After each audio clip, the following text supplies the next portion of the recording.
Welcome to the Sean Chandler Podcast, a place to talk movies and nerd culture way too much. Joining me, as always, is Griffin Schiller. Griffin, how you doing?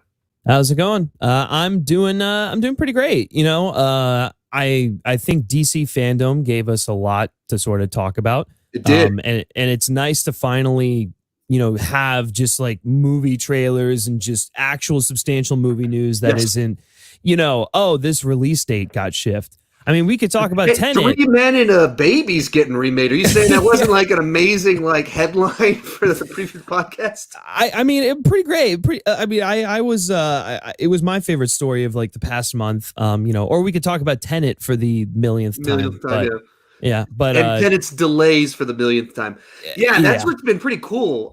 Since last week where we didn't end up doing one of these, it's been like a nonstop barrage of like real movie news and updates, and then starting tomorrow, movies actually come out. And depending on where Tenet has already come out, so it's been weird. Like the last 5.5 months, there hasn't been a lot of like prime content for a channel like this, for a podcast like this. It's just a lot of like, I don't know, isn't it crazy the year that we're living in?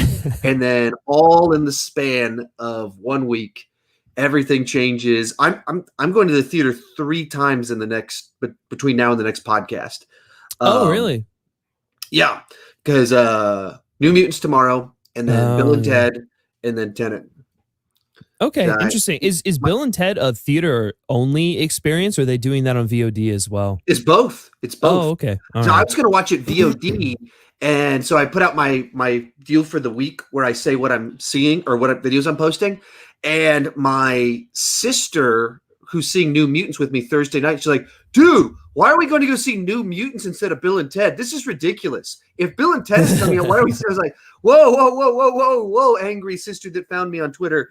The issue is that Bill and Ted isn't playing Thursday night. If you want to go see it, let me see if I can find a time. And it's not, Cinemark is the big theater around us. Cinemark isn't playing Bill and Ted, but a place called Flicks Brew House. That's kind of like Alamo Draft House knockoff here in Austin. And there's other places too, but they had it. Their first showing is 12:30, so I'm seeing that with my sister. So I'm seeing 2 movies with my sister in about 16 hours, and then Monday I see Tenet. So it's exciting. I'm traveling to Vegas to go see Tenet on Monday, so that's a great 5-hour drive. By yourself? You going with anybody? No, I'm going by myself. Honestly, you know what I might do is I might book a flight because it's like $30. Right. It's so cheap. Yeah, right. And it's like an hour away. It's like an hour-long flight. And so it's like I could be there within time. The only problem is then I have to get an Uber, and then that's another layer of uncertainty that I don't want to come across. But I don't know. We'll see. There's a fly on my screen. What the heck? Our mutual very good friend that we met over the YouTubes, Tyler Tompkins, is flying out to Texas to see. I mean, his family lives here, so it's a little bit more complicated than that. But he's flying to Tenet. We actually got in some arguments on Twitter with some people like, "How dare you risk your safety?" Oh yeah, he got in. Did he get into it, or was it, or did you get into it? He just had. We were all kind of having fun with it, but there was a little bit of. There was someone that was a little bit. They're very proudly judgmental towards people that were putting their life on the line to see a movie. Or their words, putting their life on the line to see a movie. Oh God. So anyway, we got a couple super chats come in, and then we will kind of start diving into DC Fandome and talking through it. I've talked with monologued about it, but I haven't really had anyone to unload on because my wife. She was like, "Wow, the guy from Twilight really beat that guy up." But that's as deep as the conversation goes with her. So first little super chat we had on here was Shashank. Hey, thanks, man. When both are operating at their peak capacity, which franchise would you prefer? DC, Marvel, or DC? DC all the way for me. Assuming 100%. Peak capacity, I like the DC characters a lot more. Heroes and villains. I think they're a much stronger set of characters. For my personal taste, the classic arcs in the comics, I like a lot more of them from DC. But I love Marvel too. But a lot of that's just they've just killed it at the movie game for 12 years now. I'm basically in the same boat as you. I think what DC Fandome did was it showed DC, when they know what they're doing and when they know how to get people excited about stuff, and I think the directions they're taking with their universe, with like the multiverse and just like embracing the weird. Oh, am I cutting in and out? You cut out for me. Hopefully, I wasn't cutting out. Trouble. Anyway, one more super chat, and then we'll kind of dive into this next one. SPC Bird, thanks, man, for the super chat. Hey guys, hope your day is going well. What are your thoughts on the Thing reboot work? Carpenter at the helm. I mean, John Carpenter hasn't directed a movie, I believe, since Ghost to Mars. I don't think John Carpenter. Yeah, I don't think John Carpenter is directing that movie. I don't think he's directing it, and I wouldn't want him to. I think it would be a goofy idea to do that. The Thing, I don't know why keep going back to this one. It was already a remake in of itself. It works. It stands the test of time. Kurt Russell's great in it. If you got to throw someone on there, I mean, it's in the Blumhouse camp. Always probably default to Leigh Whannell these days. Yeah. It's not a project that I would want or do want. You have any additional thoughts on that one? Yeah, I don't want to see it. We already had a Thing reboot back in 2010 or 2011, and I didn't think it was very good. It kind of like lacked what made that, or not the original. Or you know what? The Thing has been remade at least two times. Yeah, so it's like, okay, we're getting another Thing reboot. Why are you rebooting specifically John Carpenter's movie? Right. Just do your own spin on it. Again, going back to the fact that we had the reboot or the remake back in 2011 and it wasn't good. So I don't care about this at all, Right. So we're going to get started with the main section of this talking. We'll kick things off talking about the headliner on this one, of course, the Batman trailer. But if you're listening to the audio version of this, be sure to leave a review, subscribe, and I will be uploading this one to the audio version. I fell behind. The problem is there's delays in my ability to download the live stream, and then my day happens, and I just forget. It's as simple as that. I forget to upload it, and the live version on YouTube gets a lot more views, and so that's the reason for it. It's all on me. One more quick important comment from Zombie Hutto. Sean, read comments. I am right now. I just read your comment. With that said, we got our first look at the Batman, or like motion picture, like real footage from the film. Yeah, the panel itself was fantastic. It was the best panel of the day by a lot. Both because Matt Reeves had stuff to say, and he just comes off like this very excited college professor and unloading his knowledge onto you. And so he said all this stuff, and so you're excited immediately. Then he plays the trailer. The trailer is way better if you watch the panel. And it's already fantastic. It's already like through the roof awesome. And then with the panel, and he just kind of fills in a couple gaps without, not really spoilers, but just giving context for what you're seeing. And, I was just losing my mind. Like normally my trailer reactions, I'm pretty, people make fun of me because all I do is move my eyebrows around like this. He's all eyebrows, folks. It's all eyebrows. And then I'll go, like I literally do that. For this one, I was literally like, tapping my feet rapidly. I was going bananas for this one, giggling while I was trying to talk about it. Griffin, so you've been highly critical of Matt Reeves being selected to direct this film. You think Robert Pattinson is the worst actor of his generation because of his work on Twilight. Did this in any way bring you around on this one? Yes. No, not at all. I think this is going to be a terrible, terrible movie. No, I literally said think he's too skinny. You think his weight is still an issue? Again, everyone who's criticized this man for every single thing that is, from him being casting to him, he's not working out enough. Just watch the damn trailer, guys. He beat that guy down to an absolute pulp. I mean, that was scary. It was unhinged Batman, and that was terrifying. Different scary from the Ben Affleck stuff. Ben Affleck is, it's like grizzled. He's older. He just, I guess his filter is sort of off. Whereas like this is just legitimately a guy who's still figuring it out. And he's not in the right mental state. And you get that immediately from this. I literally said it like after I watched it, I was like, I think but it's saying no more than maybe 2 words that Robert Pattinson is already my favorite Batman of all time. It's just getting it to me. It mixes what we love about the Nolan films, the gritty, the realistic take, but it sets it in a world that's just heightened enough to give you that comic book flavor. In a way, that's sort of what Batman Begins did, but then obviously we had the other 2 films, and it sort of made it. This is what Batman would be like in a real world setting. Right. This, I mean, my gosh, listening to, I'm glad you brought up the panel, because that was arguably my favorite part, listening to him talk about the architecture and how they're, blending like the Gothic, I guess, turn of the century sort of like architecture from the, 1800s and the 1900s into like the, modern skyscrapers and everything, discussing the history of Gotham City and why it's a character, why, it being a character in the film is as important as everyone else.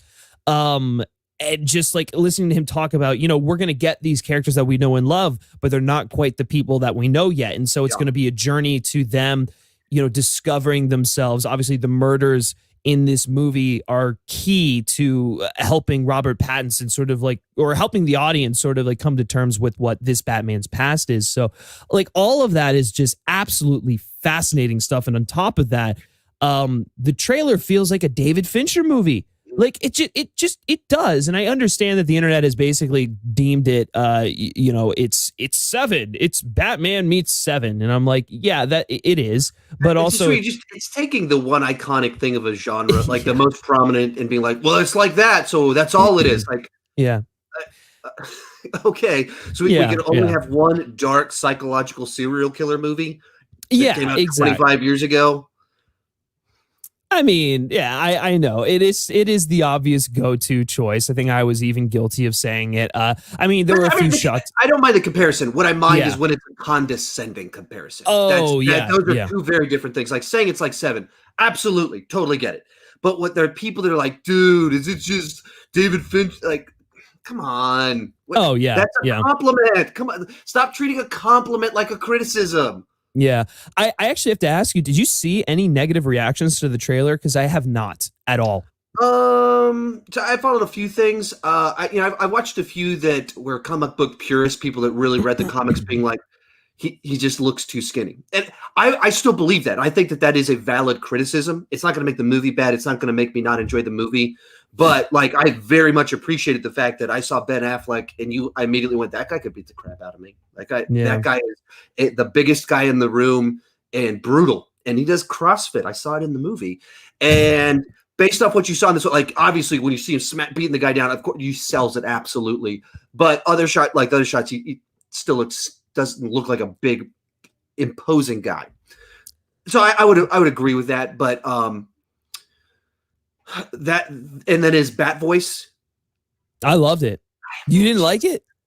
Oh, come on. It's so good. It's so good. There's no processing. There's no like weird bail, like I'm going to get throat, like whatever from it, like, bronchitis by doing it. It felt like real. Like if Batman were to talk, like this would be it, I noticed it. I was like, okay, I'd like there to be a little bit more husk to it. I saw some other people that were more critical of it. That's the other things that I heard. I mean, those are the 2 that kind of came to mind. Our buddy Christian, 1 Minute Movie Critic, I think he said he just didn't feel anything. I didn't really read his full elaborate thoughts. Watching the trailer, he said he didn't feel anything. I didn't want to get into it with it, because I was like, "What, dude? What are you talking about?" How can you? So, but those are the ones. I haven't seen anyone that was actually like, this trailer looks bad. Even the stuff that I mentioned where it was some criticisms, they were still like, oh yeah, I mean, it, looks intense. And then criticisms of the Batsuit. It was a lot. It's a lot of the stuff that I've said before, but it wasn't in the context of this movie looks bad. It was just, why can't the Batsuit look like the comic book Batsuit? Like, well, that's I mean, I don't know. I kind of liked what Reeves was saying about this Batsuit and everything. Like it's in literally everything, like regarding his character, from like the the Bat Mustang, which is the Batmobile and everything, to just the suit and whatnot. It's like everything is tailor made for practicality and functionality. which like this is a year 2 Batman, like that. Yeah, of course. It's like you want the armor to be legitimate armor. Like if he gets shot point blank in the head, or chest, as we see in the trailer. Right, or chest, right? Like you want to believe that this stuff is going to deflect it. And I loved how he was saying there was like chinks in the armor or dents from like where he's been like, you know, beaten up in like the first year on the job and stuff like that. So I mean, like, obviously, I'm sure they'll do some updates to the Batsuit in sequels and stuff like that. But I loved I don't know, it felt tangible to me. Whereas, like, I don't know, like the Bale suit in Batman Begins it's like, I don't know, it just feels a little too rubbery. As much as I love it, it just, you know, it's like one of those things where it's like, okay, it definitely feels like a studio designed this. Right. The same way with like obviously the Keaton Batsuits and then like the Schumacher ones. I think the only one that kind of fits the bill for best of both worlds, truthfully, is the Batfleck one. The Batfleck suits really do feel to me like that's the best. It looks like my toy wherever it is of the Dark Knight Returns. Yeah, boom, that's it right there. Yeah, I like the Dark Knight where it looks like he's RoboCop with a cape. Like I just don't like that stuff.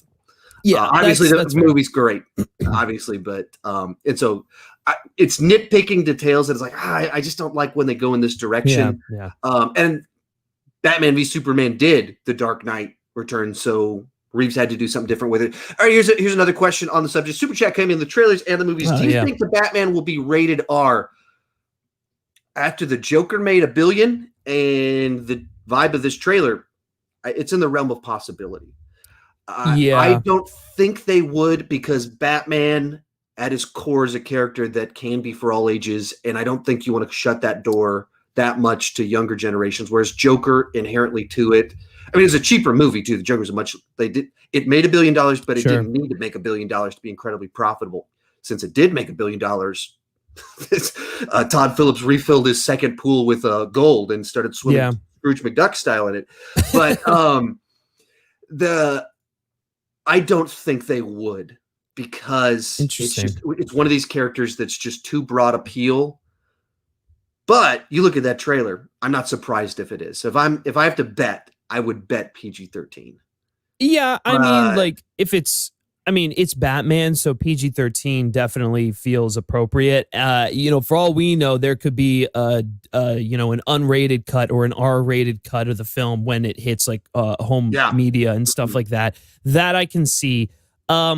I'm going to be honest. I can see this being R. I think it might be R, just given what Robert Pattinson has said about the film, how like the restraints are really lifted. Matt Reeves is going all in. He doesn't, there's really no filters on this. That trailer, I guess just like the nature of the film being like a serial killer type detective comic, come to life. Just to post just a second on that, he used the phrase, "This is a detective story," which that's what everything I've wanted. That's exactly that was like my number one. Make it a detective story. Right out of the gate, he goes, "It's a detective story. It's based off Chinatown. It's about investigating all the corruption and unraveling this mystery." I was like, yes. I love what you're saying right now. Sorry, I cut you off. No, you're fine. Because he even said it during the panel. He was like, and that's one of the areas of Batman that I don't feel like, for all the great interpretations we have not seen that version. And I'm like, yeah, you're right. I want to know why he's the world's greatest detective. I want to see him actually go through the work and I want to see those that David Fincher-esque, serial killer thriller, those thrillers. So I feel like this will be that, or it'll be in the vein of those films, obviously with a bit more action in it and such. But yeah, going back to the whole R-rated thing, I mean, look, Deadpool made a boatload of money off of being an R-rated film. Logan did very well being an R-rated film. I also feel like DC has positioned themselves where they can afford to do something like this, because we have Wonder Woman 1984, which if it actually hits theaters this year or whenever it hits theaters, it will do well at the box office. So I think that okay, you got a lot of money riding off of that. Joker made ridiculous amounts of money. The Zack Snyder's Justice League, I'm sure, is going to help them bring in a lot of money on HBO Max. And then some of the other projects like the Shazam film, the Flash, it's like they have enough PG-13 films in there to it's safe bets. Yeah, exactly. It's like the Batman is padded by these other movies that are more, family friendly. Yeah. So I feel like they can afford to do that. And I think that's sort of the direction they're taking with this. They're allowing Reeves to just get in there, do his interpretation of the Batman, and be like this. It'll be a mainstream tentpole film, but I also have to imagine that they're going to go for prestige as well with it. Yeah. I mean, makeup and costumes and all that stuff alone, I think, is already gunning for an Oscar, which I'm sure we'll get into that a little bit with the Colin Farrell and the Penguin stuff. But yeah, like I said, I'm not surprised if it goes R. I interpret some of this through the lens of I view it from the lens of when can I take my kid to see something. When are they going to be old enough to see something? And so there's a side to it of the movies are the most mainstream form of popular culture. Yeah. And so the nature of Batman is one that it is an on-ramp for a new generation. And so then if you make your Batman movie rated R, then that's not an on-ramp for the next generation. It's on-ramp for all kinds of people. You can make money now, but it doesn't get my 8-year-old, 9-year-old by the time this comes out to be able to go see it the way that when I was 8 years old, I could go see Batman 89. That's the when I say all of that, or in your case, 10, 12, when Batman Begins Dark Knight comes out. Yeah. So it's more that trickle down thinking that I agree. Everything you just said, they have all the margin to be able to take a risk, and it's not that big of a risk because it's like money, even if it's rated R. And the Joker proved that they can kill it with an R-rated movie. So we'll see what happens. I'm not surprised either way. If I were to bet, I would bet for the PG-13.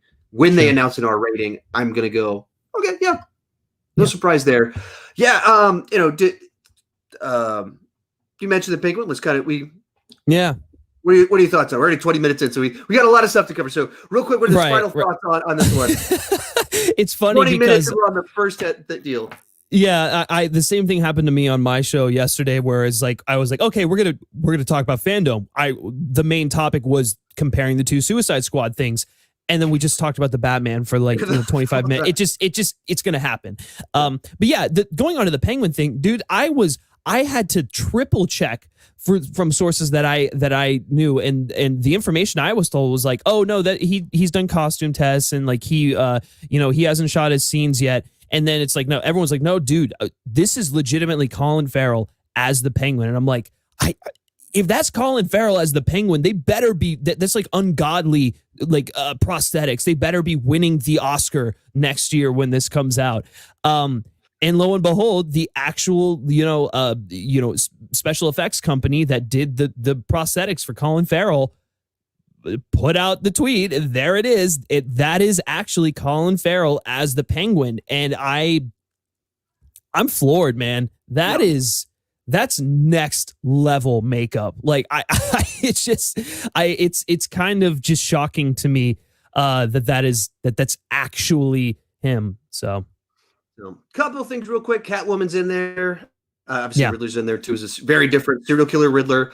Catwoman is an actual cat burglar sneaking in, very comic booky like type shots of her lowering down and cracking a safe.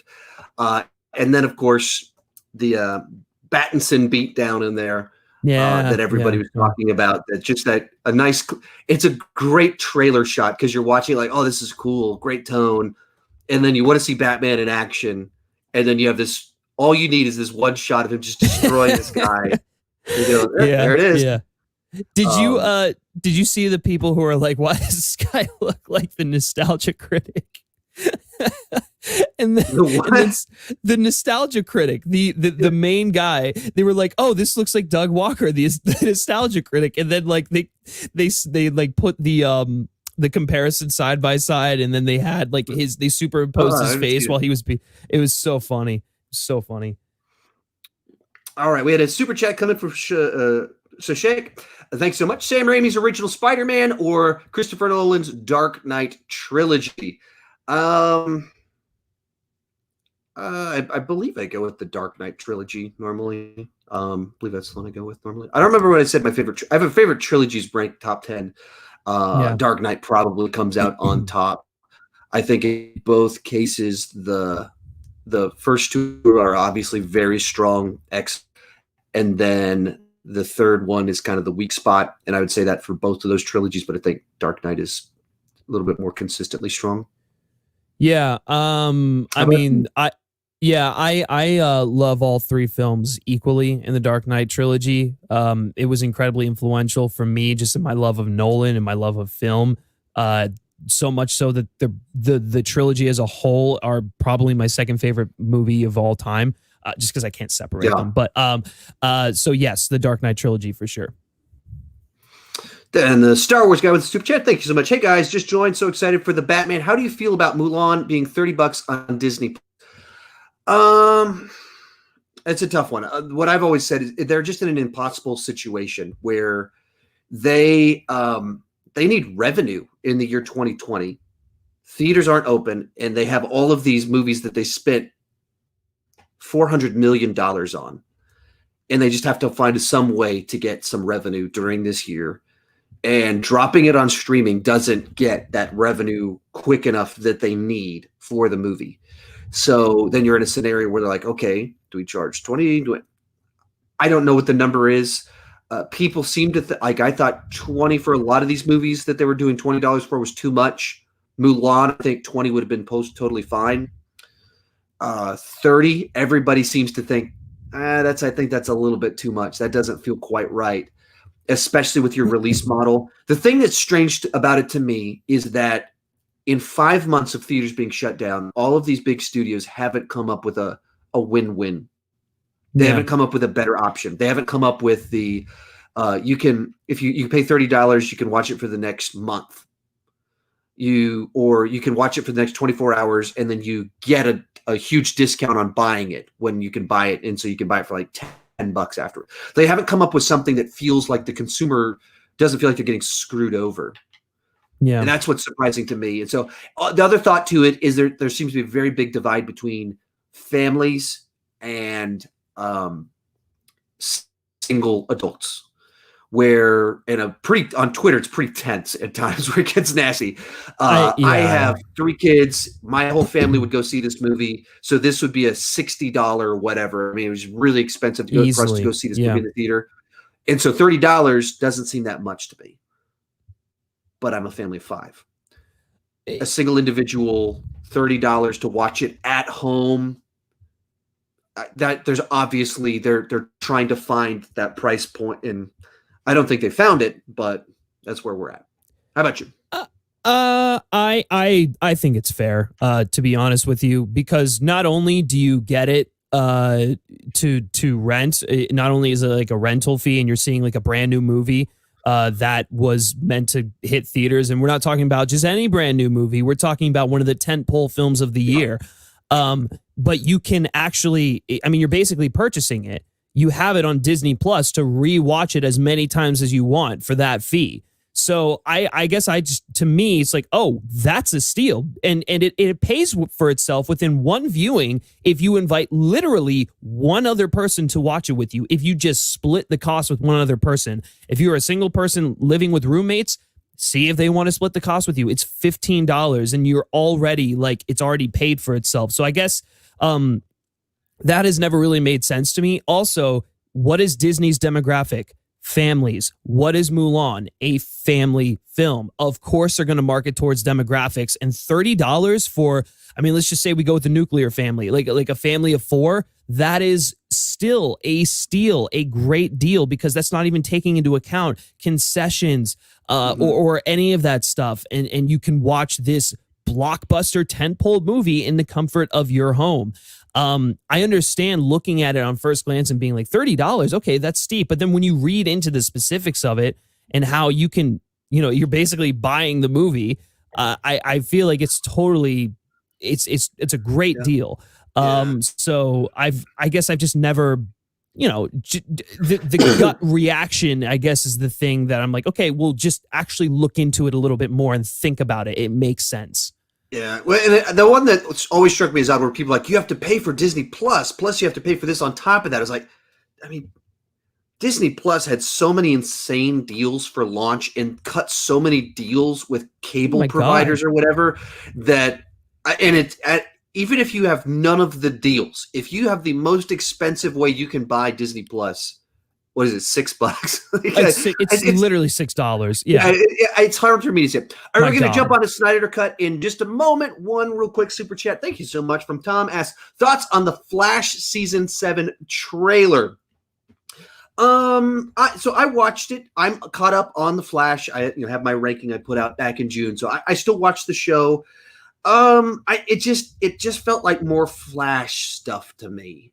There was nothing for me to grab hold of and get excited about. I'm largely burned out on Arrowverse, still having a little bit of fun with Flash. And so this trailer was like, it just showed me what would have been the next step from where season 6 ended. And so you go, okay, I get a little bit of a vibe for where things are at. But because season 6 ended not with an actual season finale because they couldn't shoot it, they had to kind of do this truncated, and they did a pretty good job of making it feel like a season finale, even though it wasn't. But because of that, this doesn't feel like season 7. It feels like season 6, part 2. Normally, when they do the season trailers, we have a new villain showing up. We have a new set of scenarios. And so then there's something really exciting that you're seeing that's really quite different. Whereas with this one, it feels like you're just watching the next few episodes of the same season. So I didn't have anything that was worth doing a video out of it. That's why I know I didn't do a trailer reaction or discuss it too much. I just didn't have too many thoughts about it. It was kind of like, okay, cool. I'm not less interested. I'm not more interested. I don't feel like I got anything actually new out of this, but it does exist. You don't watch The Flash anymore, correct? No, I'm kind of burnt out on it. Yeah. So with that said, let's move on to the other gigantic trailer that was amusing to me that this was one of the big event trailers from it. But so we got the very first look ever at the Zack Snyder cut of Justice League, besides the first 2 trailers that came out 4 years ago when Zack Snyder was still the director of the project. So it was a little bit weird to me that how much it was hyped up as the first look at something that the reason that we were excited for the Snyder cut, the reason we knew something existed, the reason we knew things had been dramatically changed was we saw the trilogy cut that had 75% footage that wasn't in the movie, and they were color graded differently. So it's kind of funny to me, though, a little bit of the way this has been treated, but at the same time, it's like that, makes it tangible that it's really happening. Like, wow, they're really doing this. And then of course it was designed not to really tell you the plot, because we already know the plot, but to show you how much different stuff is in this thing. And so, I dug just getting to see more of it. The big thing to me was just that final little bit where they actually had dialogue, and you get Batman v Superman, Batman showing up, and I don't care how many demons he's fought. Hell, he hasn't fought us. Not us united. You go, oh yeah, that's the guy that doing those types of lines from Batman v Superman, not the the burnt out skin complexion looks a little bit different. His weight has shifted, and he is pissed to be filming more of this movie with Joss Whedon directing. Not that guy that we saw in the movie that was released. We got the one that still enjoyed playing Batman for that line dialogue. So I dig all that. What did you think about the trip? It was great. It was a great tribute to the fans and such. I think it gave them everything that they were hoping to see in a first trailer. I'm glad you brought up that line, because that line was like so, oh my God, it was great. And it got me pumped. It was like, yes, that's Batfleck from BVS. A little bit more wiser, a little bit more mature. Even though he's already, a middle-aged man. But anyways, it was everything that I think we wanted from that. And I was like, okay, it's like not us united. I'm like, yes, Justice League united. Like, yes, that's exactly what I wanted. That's like the equivalent of Cap saying like, Avengers assemble and stuff like that. So I loved it. And then the other stuff to me that stuck out was the Cyborg stuff. Obviously, Zach has basically spoken ad nauseum about how that, Cyborg is the heart of the film. And so I feel like you definitely get a sense of that in there. That's the phrase he used. If you guys didn't watch the panels and stuff, he said Cyborg is the heart of the film. They asked him directly, who is getting more screen time? And they're like, the Flash is, but Cyborg is the one where this is the heart of the film. So that's that Cyborg stuff is very important to whatever is different. Yeah, for sure. I think the big thing for me was like while watching it, I was like, this reminds me of Watchmen, Zack Snyder. Like this is it's the perfect melding of like his could also potentially be that he reused the song Hallelujah that he used during a saucy scene in that movie. Right. I'm sure that was a little bit to do with it, but just the way that it was sort of structured, I was like, okay, it's the mythic, epic, godlike imagery paired with intense character drama. Again, I was talking about this yesterday. I was like, BVS Ultimate is 2 hours of straight character and ideological exploration and 1 hour of action. And I rewatched it 2 days ago, and it's like that. I mean, that's one of the issues is that it is pacing. People criticize him all it's all visuals, no substance. Batman v Superman, like even if you didn't like it, like it is touching on a lot of stuff. There is a lot of meat there. Maybe it doesn't all come together, but to suggest it's all visuals, I don't know about that. No, it's absurd. It's absolutely absurd. And so it's like this trailer absolutely doubled down on. I don't know, maybe it was like the team aspect that especially reminded me of Watchmen, or the part of like Cyborg's dad getting disintegrated. That was like, oh, that's the birth of Dr. Manhattan. It was just like, it's very clear how influential Watchmen was on his interpretation of superheroes in general. And so I like to see that he's going forward, but with kind of keeping that in mind. So it was a great trailer. I mean, it was just like sort of like a montage of everything, but it was enough to get people excited. Well, and I think to contradict myself, even if you look at the first two trailers from 4 years ago, that was in the middle of hands-on WB, let's micromanage everything. So they put out the first trailer for Justice League at Comic-Con 2016. And I mean, it's joke. It's like every joke that's in the movie is in the trailer. And I think it was White Stripes. Like, it's like the rock and roll. Yeah. Like, look how, like, see, we're fun too. Like, we're energetic. Yeah. And it felt tonally dramatically different from Batman v Superman that had just come out, 5-6 months earlier. And it felt like a course correction. Like, that's what everyone was commenting. Oh, this feels like they're trying to course correct. Immediately saying that, in which case it felt like they were trying to push this thing. In the Justice Con trailer panel, he said he wanted the black suit, and they told him, no, you can't have a black suit. It'll make it too dark, and it'll remind people of death. And it was like, right, he died. That's what are you talking about? That's the plot of the movie. That's literally what you greenlit me to make was a movie about a dead Superman and the world falling into despair because of it. Were you expecting it to be a lighthearted comedy? So, even as much as I was joking earlier, like we have seen a lot of footage from this in previous trailers. This probably captures the actual tone much better of what he was going for. Yeah. So, all right, a super chat come in. If my internet will work, I don't know. I might be losing. Daniel Skinner with the super chat. Thank you so much. Will you review Candace Against the Universe from Phineas and Ferb Cinematic Universe? Almost certainly not. I wish I could give you a better answer, especially because it's a super chat. I've never seen Phineas and Ferb. I don't know what Phineas and Ferb is. I've just heard of it. I didn't know there was a cinematic universe. I've never heard of Candace Against the Universe.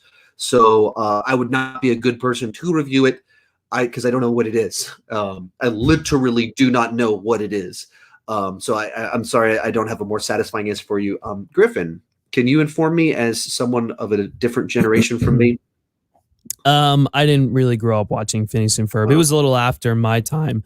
And I just don't care about it. I know there are other YouTubers out there who probably will cover. Our friend Zach Pope, he just put a review out for us. So if you want to hear someone's thoughts on it, go check out his review. Go check out Zach Pope. He has covered it. We're too old. We've aged out, unfortunately. Like I legitimately don't know what it is. Like I couldn't. It was a Disney Channel original show, animated show, and it was pretty well received, but it just again not really your generation. Time. Yeah, no. And that's a lot of these shows that like if you're in the right age bracket, it's the biggest thing ever. And if you're not, then you don't even know what it is. Like Diary of a Wimpy Kid, couldn't tell you anything about it. And then I said I was going to review one of the movies because I was getting so many requests, or excuse me, I was going to watch one of the movies. And I had a 1 million people message me saying, you're going to love it. It might be the best trilogy of all time. Like, I had a guy tell me that it might be the best trilogy of all time. Like, okay, that's the craziest thing I've ever heard in my life. I can't imagine that can't be real, but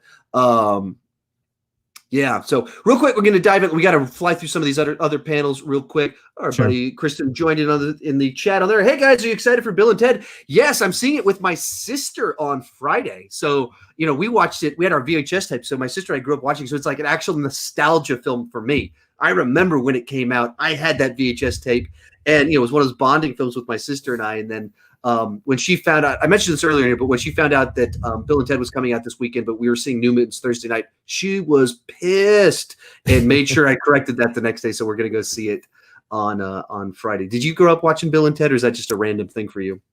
No, it's not that I mean, like, had it been like, had my parents been interested in it, or like friends been interested in it, I probably would have watched it. But I'm gonna be 100% honest. I have not seen either Bill and Ted movie, and I just don't know if I'm really interested in seeing either movie. I mean, I have to review the third one, so I think I'll just get the cliff notes. But like, I don't know. It's just never been something that like I'm all that interested in. It's that. I mean, I guess it's what was it, like late '90s type stuff. The first one is 89. Second one was like 92. Yeah. Oh, so okay. So it's like early 90s. Okay. Yeah, it's before you were born. So yeah, right. Yeah, the first one, you probably have fun. It's just real breezy, fun, lighthearted, embraces its goofy concept. The second one gets weird because it's like, let's not do time travel, let's do metaphysical. And so they die, and they literally go to hell, and they literally go to heaven, and then they're resurrected, and there's evil robots. Like, it's funny. Like they embraced the crazy, but I don't know sure if it necessarily had all the magic of the original one. All right, moving back on to DC Fandome. Let's just try and touch on some of these real quick. Wonder Woman 1984. I actually lost a little interest because of this trailer. I didn't dig it. Interesting. You're not the first person I've heard say that, so I'm curious. Yeah, because I had my skepticism about bringing Steve back, and this one kind of affirmed my skepticism of like, man, I don't know if I want the plot to revolve around. I don't know if it's some artifact or something that gives people whatever they want, that gives Cheetah her powers. But the trailer's heavily like, you can have whatever you want. Yeah. Super villain powers or long lost love. So that immediately doesn't sound like the most interesting thing to me. And maybe our main villain in this one, the Mandalorian, becomes president or something. Like, I got that impression because there's like shots of him at a press briefing in the White House press room. Like, I don't know if I want this. And then even the stuff that I really dug in the first trailer, I didn't feel like I got more of it here. Maybe a couple lightning shots, but that was awesome. Those are cool. When she's flying through the clouds, that's cool. But like, there was several action shots that I really dug in the first trailer, and I didn't feel like I got more of those that I thought were cool. There's more action, but not those cool shots. And so and then I was also like, did we just bring Chris? It's Chris Pine's actually birthday today, 40th birthday today. Did we bring him back just to make him the comic relief? I mean, the way I took that was like, it's a trailer, so they're obviously going to show stuff like that. I still don't think he's actually physically back. I feel like it's either a figment of her imagination, or it's the sort of like wish fulfillment thing that Maxwell Lord is promising everyone. I don't know. I think it'll be really interesting and timely too, considering the fact when it's coming out, and we have an election on the horizon. And I feel like it'll probably touch on some of that stuff, intentionally or not. It feels like it's definitely diving into the the excess of the 80s and stuff, and I feel like that'll probably tie into everyone's sort of individual journey. And with Cheetah especially, the thing that I'm concerned about with Cheetah is I don't want it to just be she's prettier than me, she's getting everything more than me type of relationship. I want it to be a little bit deeper, and I think it will probably go deeper. It's Patty Jenkins. I have faith in her. But I don't know. I still really dug it. I mean, maybe I liked the first trailer more just because of the choice of music, but like this one, I think, gave us a little bit more of the plot. The stuff we saw of Cheetah is interesting. I think she looks pretty great, and they were wise to show her in low light as opposed to Cats.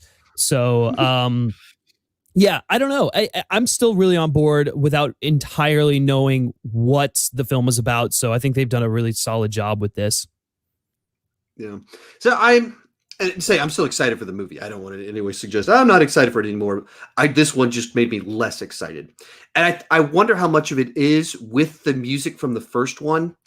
It sets this tone of just like, we're going lighthearted fun, and you can forgive a little bit more in that context. So when you switch the music to like epic, you can have whatever you want, whatever your dream, it can come true. It makes you look with a little bit more critical eye of like, is this as epic as you're trying to convince me it is? And I wonder how much, even kind of on a subconscious level, some of that is what happened. All right, moving right along. We got a bunch of these that took place. The Suicide Squad, we got a behind the scenes look at it.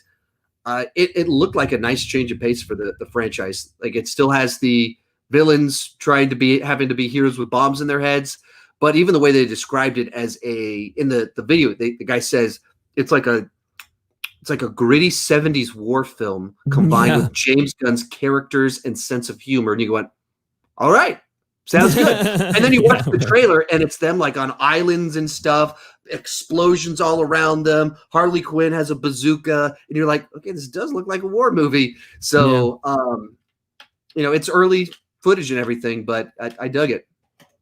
Yeah, no, I liked everything we got from the Suicide Squad. It got me really excited. In fact, if we're comparing the two Suicide Squad things, I thought Rocksteady's Suicide Squad game was incredibly underwhelming, and I'm really not interested in it. And this was like, I feel like the Suicide Squad has sort of been like out there in pop culture and like oversaturated within the past couple of years. And James Gunn's film looks like it's doing something different and interesting, and he's going to like weird and new places, and he's willing to go with the deep cuts and just like, here's Weasel, and here's Polka Dot Man. Yeah, right. Like, you see John Cena and you're like, what? Oh my God. John Cena may have been my favorite part of that entire like first look. So yeah, I'm digging everything I'm seeing from this. Very, very, very excited for the Suicide Squad. All right, Shashank had a super chat come in with Tenet, The Lighthouse, and The Batman. Do you believe Pattinson is finally getting his due? Really happy he's coming out of the Twilight hate. So I think it's what you have to understand is there's critical coming out of the Twilight hate, and then there's mainstream. In the mainstream, the last thing people remember him in is Twilight. 8 years ago, and he was in this very, very high-profile, incredibly profitable franchise that defined an entire generation that are now pushing 30, or some of them are 30. That's what his last thing in the mainstream was. But what he chose to do for the last 8 years was passion projects, build his credibility, and build himself up as a respectable actor. And so he spends 8 years doing that. So in the critical circles, anybody that's watched the stuff he's done over the last 8 years is like, yeah, this guy isn't Twilight guy. That's a job he took when he was like 20 years old that made him a ton of money, gave him a ton of opportunity, but that it never represented his skill set. That was never limiting who he was, and that everybody knows that from all these things that he's done for 8 years, and they've been saying it for about 4 years, like, this is not the same guy. That was literally just one thing that just dominated his career for obvious reasons. But I think that even the fact that he's in Tenet is there. I don't know all the ways that the paths of casting, but very frequently Hollywood will put you in one blockbuster to set you up for the one you star in. So putting him in Tenet, he's going to convince everybody with that movie, like, oh, wow, Edward Cullen's grown up. Wow, okay, wow. He's going to convince all these people so that they don't go into the Batman cynical. So, I think absolutely. People, to defeat the cultural momentum of Twilight, you need to have something that's also a wave of momentum on the mainstream level. And a Christopher Nolan movie and a Batman movie will do that. Assuming they're good. I mean, I haven't seen either one, obviously, but I'm assuming they're going to be good. I'm assuming they're going to put them in great light, and people are going to grow up.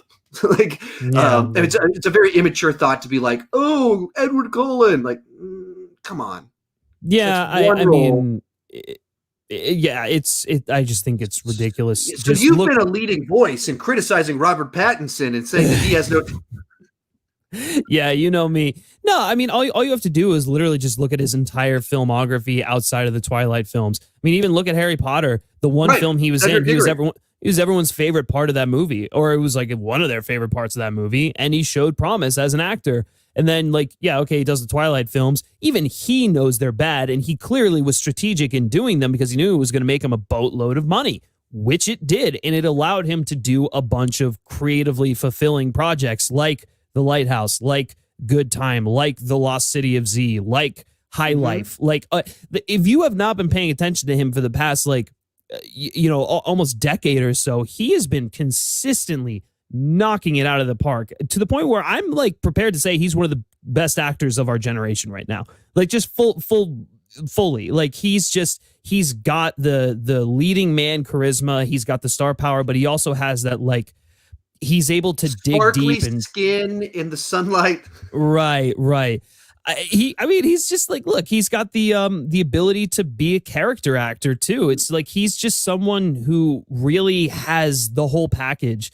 So, I mean, all I can say is if the last time you saw Robert Pattinson was in Twilight, go watch Good Time, go watch The Lost City of Z, go watch The Lighthouse or High Life or like any of the other weird indie movies that he's done. They're all really good films, and he's one of the reasons why. So. And that's just so much the key thing is that probably intentionally, wisely, he did indie stuff. He did small stuff that built up his resume. And once he built a strong resume, he's like, okay, I feel confident enough to go back to these blockbusters. And absolutely, I think it's going to change the trajectory. We had a question come in on Suicide Squad Coffee with the Bearded Super Chat. Thank you so much. Do you think James Gunn will rebrand the DCEU? Actually, I'll use this to lead into our next segment on here. No, I don't think at all. I don't. Even if the movie's phenomenal and has 100% on Rotten Tomatoes and makes $2 billion, it will not rebrand the DCEU because they're intentionally not trying to have a Marvel-esque type brand. The MCU intentionally has one tone for all the movies. And I that is not a criticism. That is a compliment when I say that. But they feel the same. And they've been very clear that they are letting directors have their own vibe with it. And Shazam does not feel like Justice is a bad example. Does not feel like Batman v Superman. Doesn't feel like Birds of Prey. Birds of Prey doesn't really feel like Suicide Squad. They are intentionally, and of course, none of these feel like Aquaman. There is not a brand in that sense to where James Gunn could rebrand it. He's going to get to put his mark on a franchise and make his mark on the DCU, but is not going to be a rebrand because there is no specific type brand to rebrand. And I'll give you your take on this one. But then the other thing about it is also that they're very clear that they're going multiverse. That they're wanting to have a lot of freedom. That's built into their model moving forward. Is that the directors get to have fun? Yeah, I mean, yeah, like the whole MO of the DCEU right now is just like get really great creatives into the fold and let them tell whatever stories that they want to tell, and then they'll use the multiverse to explain it all. Like, it's just. Look, is it going to rebrand the DCEU? No, I think that panel made it pretty clear that they're not interested in like rebranding. Like a certain film is going to be the soft reboot of a universe. No, like I'll even say I feel like the Snyder films will still be canon. Because if the Zack Snyder's Justice League does well on HBO Max, I don't know, maybe they pony up money for the sequel, or they, have spin-off shows or whatever. It's just like they have this multiverse, so just go wild with it and just tell good stories. I feel like that's all I care about. I don't care about like rebranding a universe or like, does this fit in line with this one or whatever. Just like they will have films that are connected, and I feel like there will be like some through lines, but it's not their main focus. And I think that's ultimately the biggest that's what appeals to me the most about the DCEU right now, is that there is no like like super detailed connectivity that connects this film to that film and like this moment in this movie to the end of that movie. It's just like I don't need to see that all the time, and I think DC is sort of realizing that. No, our strength is in the fact that we have this great just like a collection of characters, this wide universe, and these really interesting creatives who are interested in telling stories with our characters. So let's play into it. Let's use it. Next up, we'll talk about the Flash panel and the multiverse panel. So we got a panel on the Flash, but it was actually preceded by a panel on the multiverse. And that's why I wanted to use that question to segue over. They had a whole panel as a prologue to the Flash panel, because they are using the Flash to introduce the cinematic multiverse, and they made a big deal about the fact that there's now connective tissue between all of these live action versions of these characters, and the Flash movies, the piece that's going to tie that together so that they can tell different stories and have an excuse for why things are so different from one another. Yeah. The 1-2 punch is really what made that panel, the Flash panel, interesting. Flash panel in and of itself didn't really have a lot of meat. With the multiverse panel, you went, oh, this is kind of interesting. Because the Flash panel, they did give us this image that pretty clearly has Michael Keaton's Batman in the concept art. They told us that Bruce Wayne gave Barry his new suit, but they didn't confirm Michael Keaton's in the movie. They didn't talk about Michael Keaton. They didn't talk about Ben Affleck. So they didn't talk about a bunch of stuff that we know about this project, but they did talk about the multiverse and how this is the movie that's going to create that connective tissue. So I thought that was pretty cool. Nothing mind-blowing. Any big thoughts on this one? We've talked about the Flash a good bit over the last bit because it's the one that has all the rumors circulating around it and controversial choking incidents. Right. Yeah, of course. I think the biggest thing to me was just like literally that concept art that you showed. I was like, oh, cool. He's going to be with Keaton's Batman fighting a bunch of guys. And then the other thing is like, oh, is it Keaton's Batman who gives him the Flash suit, or is it Batfleck who gives him the Bat suit? I really hope it's Batfleck because I feel like there's a personal connection there that will be interesting to explore. But I have no idea. So I don't know. It seems like Andy Muschietti is willing to embrace the weird, willing to tell this grand, character driven epic with that's going to be a lot of fun and really opens up the multiverse. So.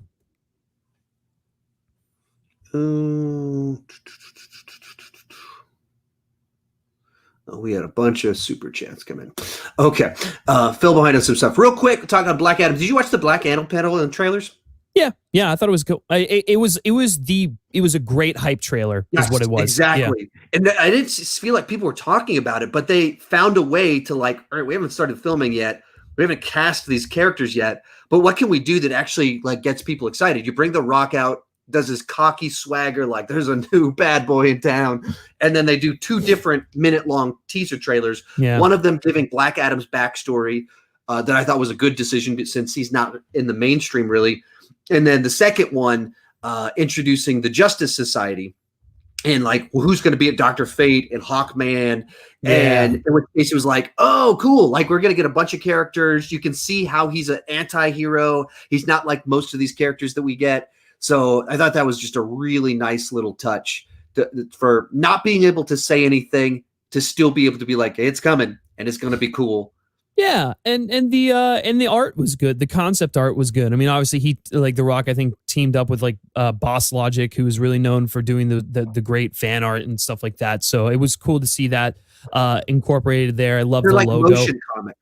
Yeah, it was kind of sort of like a motion comic a little bit. Yeah, no, I really liked it. I think that got me excited was it looks like we're going to get part of Black Adam's story that takes place in ancient Egypt, and then part of it that takes place, in modern times. So it'll be interesting to sort of see both sides of that. I think the thing that interests me the most about the Justice Society is The Rock was basically saying it's not your typical team of superheroes. These are people who believe in absolute justice, whatever the cost. It's if you did this one, slight wrongdoing, it's no, they will see justice carried out. They won't cut you some slack or whatever. They're just so vindicated in their beliefs that they'll crossed some questionable lines. And so like that, to me, that's interesting, because that's so different than any other superhero team we've ever gotten before. These guys who are just like purists, absolutists. Yeah. And I think there's a lot that you can explore there that'll be interesting. Right. And I think that without being able to give plot or anything like that, it established what makes the characters different in their place in one of these movies. And I thought that's what was cool. Real quick, let's touch on, they had an Aquaman 2 panel, no information, just Patrick Wilson and James Wan talking. And then we had a Shazam panel that we got the title Fury of the Gods. And beyond that, the point of the panel was to say that they couldn't say anything. It was like 6 minutes of Zachary Levi cracking jokes about how they can't say anything. And then Sinbad appeared and they cracked jokes about an internet meme. But nothing really beyond that. Shashank had a super chat. What do you feel about certain actors whose entire career just gets defined by one performance, like the Joker or Hannibal Lecter? I wouldn't agree with those two examples like at all. Because you could look at the Joker. I mean, I guess you could say that about Cesar Romero 50 years later, but Jack Nicholson, no, his career is not defined by the Joker. Heath Ledger, his career is not defined by, and neither is Joaquin Phoenix. So I would agree with that. And then Hannibal Lecter, people remember him for all kinds of stuff. Anthony Hopkins is not defined by that. That was a big, gigantic, like having that thing that is your peak. I mean, everybody has that peak thing that's most well known, unless you're Harrison Ford, in which case you have two peaks that everybody knows about. But I wouldn't accept those two options as examples of it at all. And I don't mean to pick on the question, but those actors have very prominent careers. They got great actors to play the part, so you remember their great careers. Yeah. It's more examples of like Christopher Reeve, who also, he was a Juilliard trained actor, was in plenty of other things besides Superman, but people only know him as Superman.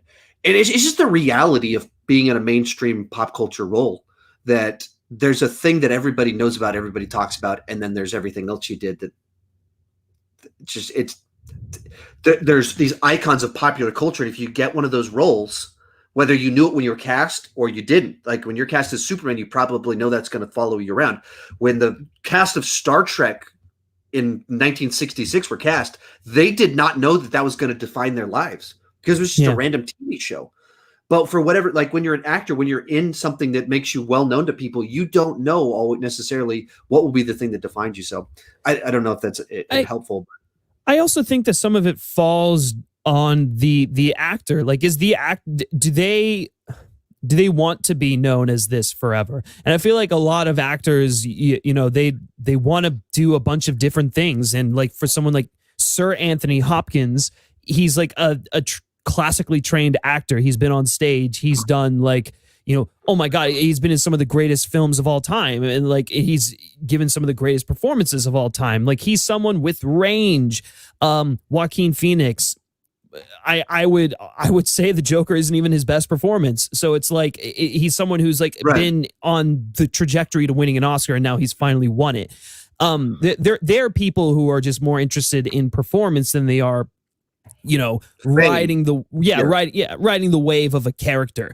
I think it's interesting that you bring up the Star Trek people, because all you have to do is the Star Trek cast, because all you have to do is compare William Shatner to Patrick Stewart as Picard. One of them will only be known as Captain Kirk forever. The other, don't remember Rescue 911, TJ Hooker? Come on, man. What do you think? Well, yeah, of course.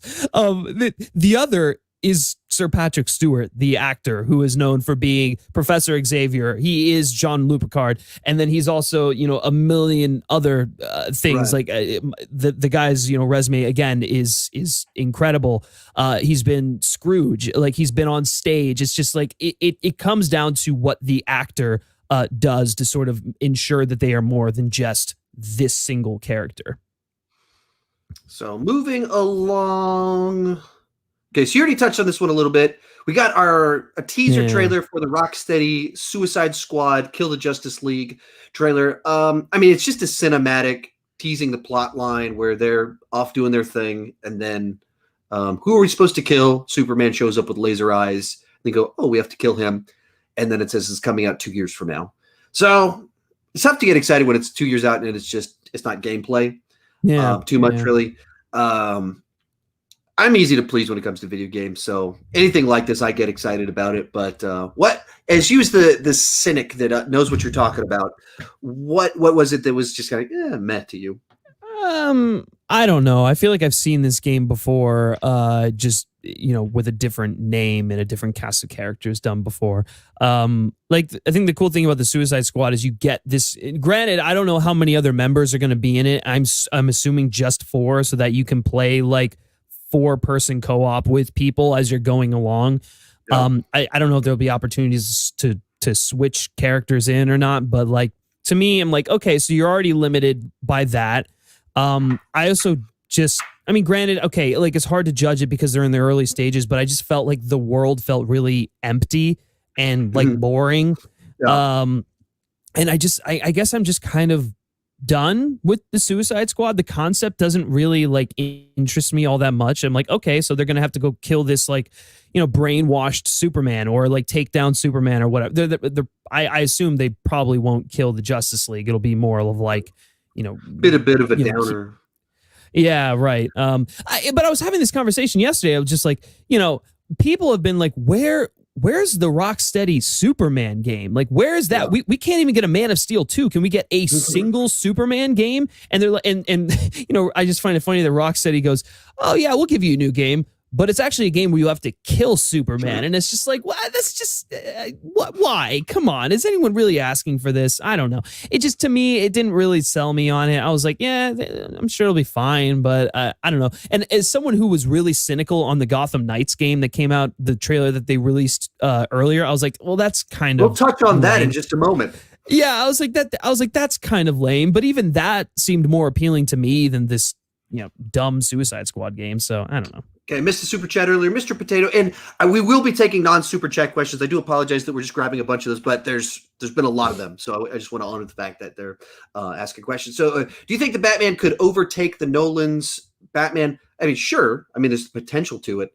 Matt Reeves is a great director; it looks great, but I mean, when you're this far out, it's very difficult to make any like. We get pumped and amped for these upcoming things. And so then there's, okay, could it be better? Could it be better? Well, could it be better? Sure, it potentially could be better. But, when your bar is like the most praised superhero movie of all time, that's our bar. Could it be better than that? I mean, that's a pretty high bar. So even if it's not, there's plenty of room for it still to be amazing, excellent, well-reviewed, praised, universally praised, and still not be at Dark Knight level because of how much the Dark Knight was praised. Yeah, so yeah. I don't think at this phase of the game there's any reason to do the comparison. Let's wait till we actually have the movie before we start doing that. But could it? Sure. Yeah. Yeah. I sure. I'll take that as you firmly believe it is better. Yeah, maybe. I don't know if I have much to add on that, but. Okay, then moving along to our video game discussion, we got several trailers for a bunch of gameplay footage for Gotham Knights, a new game where Batman has died. He left a video behind saying, hey, if I'm dead, need your guys' help. So then we get our crew of his sidekicks and former sidekicks, teaming up to be the new heroes as Gotham's new knights. Like I said, I'm easy to please. So anything like this, I think through it sometime of like with games like this, who's the character that my daughter would want to play?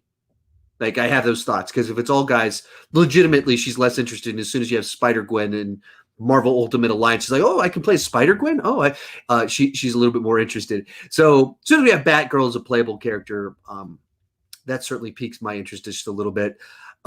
You seem to be very less enthusiastic about these games. What would you have wanted? What could they have put out there from either one of these games that would have excited you? A different concept. Like, again, a Superman game, a Green Lantern game. You have all these rich characters. Use them. They're ripe for games. Like, I don't know why we need to go back to the Bat family again. Like, to me, that's just not interesting. We had the perfect Arkham series games, and like that was a really interesting exploration of Batman, and we got to play as like different characters in there. I guess it could be interesting to see how they're sort of like grappling with the death of Batman, or sorry, the lack of Batman in their universe at the time. And yeah, it'll be cool to play as Red Hood and like Nightwing or whatever and all that stuff. But it just, I don't know, it just feels like they kind of run out of ideas and like, we have to milk the Batman IP because that's the only game that people are going to buy. And in reality, I'm just like, no, that's not true. Yeah. It feels like a weird expansion pack, you know? Yeah. And to clarify one detail on this, Suicide Squad is in the Batman Arkham universe. Gotham Knights is not. I believe that's what they've said, since people were wondering which one was which and how they tied together. That's what they've said about them. All right. Let's just kind of talk real quick on, and we'll start diving into you guys' questions, guys and girls' questions in the chat, super chats and regular ones. In about 5 minutes, we'll start diving hardcore into your questions. So start asking away on all of this stuff. But I just, in general, on DC Fandome, this event seemed to be a huge hit. Very successful, got tons of buzz. Comic-Con at home bombed hard. No buzz, no big announcements. And what was the difference? Why was it that Comic-Con, total dud, an event just about DC, was successful? Yeah, I mean, I think for me, it was presentation. It was like what the panels were. It was like actually making a show of it and giving people exclusive stuff like trailers or like, you know, upcoming looks at big projects. I don't know. They just did it right. They generated the hype well. They said, hey, all these big properties that you're a fan of are going to be here. They let us know. Like, we knew we are going to get Snyder cut footage. We knew that. We were confident we would get a Wonder Woman trailer. We knew we would get something good about the Batman. Yeah. And also it was just like the way the panels were done, the presentation, it was all in one central hub too. I felt like, you know, with Comic-Con, you had to go to a bunch of different links and like the schedule wasn't as done. It was just, I don't know. Comic-Con at home was just like an absolute dud, super lackluster, no hype at all. Fandome, my God, it was just really exciting. The people that they had there, even the stuff that wasn't focused on the movies was interesting. Like the multiverse panel, that was really interesting to hear. Was it Walter Hamada kind of talk about like, you know, the future of the DC films and where they want to go with them and everything. Then the other one is, you know, some of the, you know, listening to just Jim Lee give like up and Jim Lee was all over this thing. Yeah, like just listening to him give great up and coming advice to like aspiring comic book authors. It was just like, it felt great, and it's like people love the DC characters. So I don't know, they were just really interested in showing up, and it was, and again, all going back to just like the presentation and how they did it. There was like, you know, an actual virtual sets. Sets. I think that, I mean, I had it just on all day on my TV while I was building shelves, and it was just sitting in my living room building shelves, and like, oh, new trailer, gotta go, wife, run upstairs, shoot a video, edit it, and then I would just start watching again. And it, like with the Comic-Con at home, it was like all just Zoom calls pre-recorded on a YouTube channel.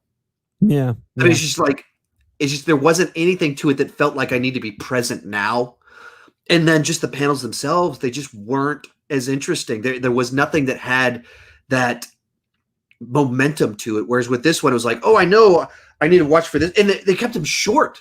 They weren't hour-long panels. They were like 15 minutes. And so you really felt like you could miss something. So I ran upstairs to do my Wonder Woman trailer reaction, and as soon as I shoot it, I turn it back on. I was like, "Oh crap! I missed the announcement about Gotham Knights." Yeah, and it had that vibe. Like I don't want to leave too long because I'll miss something. But yeah, they had a presentation. They had an actual set. It was all in one place, and they had announcements. They had real stuff.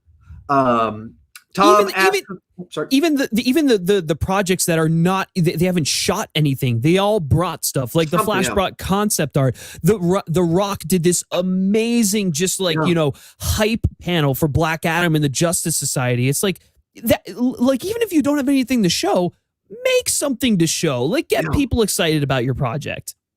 So Tom asks, do you feel Marvel could pull off a fandom of sorts if they wanted to? Of course, they could. They could do an event that was just as exciting with just as many announcements. They could if they wanted to.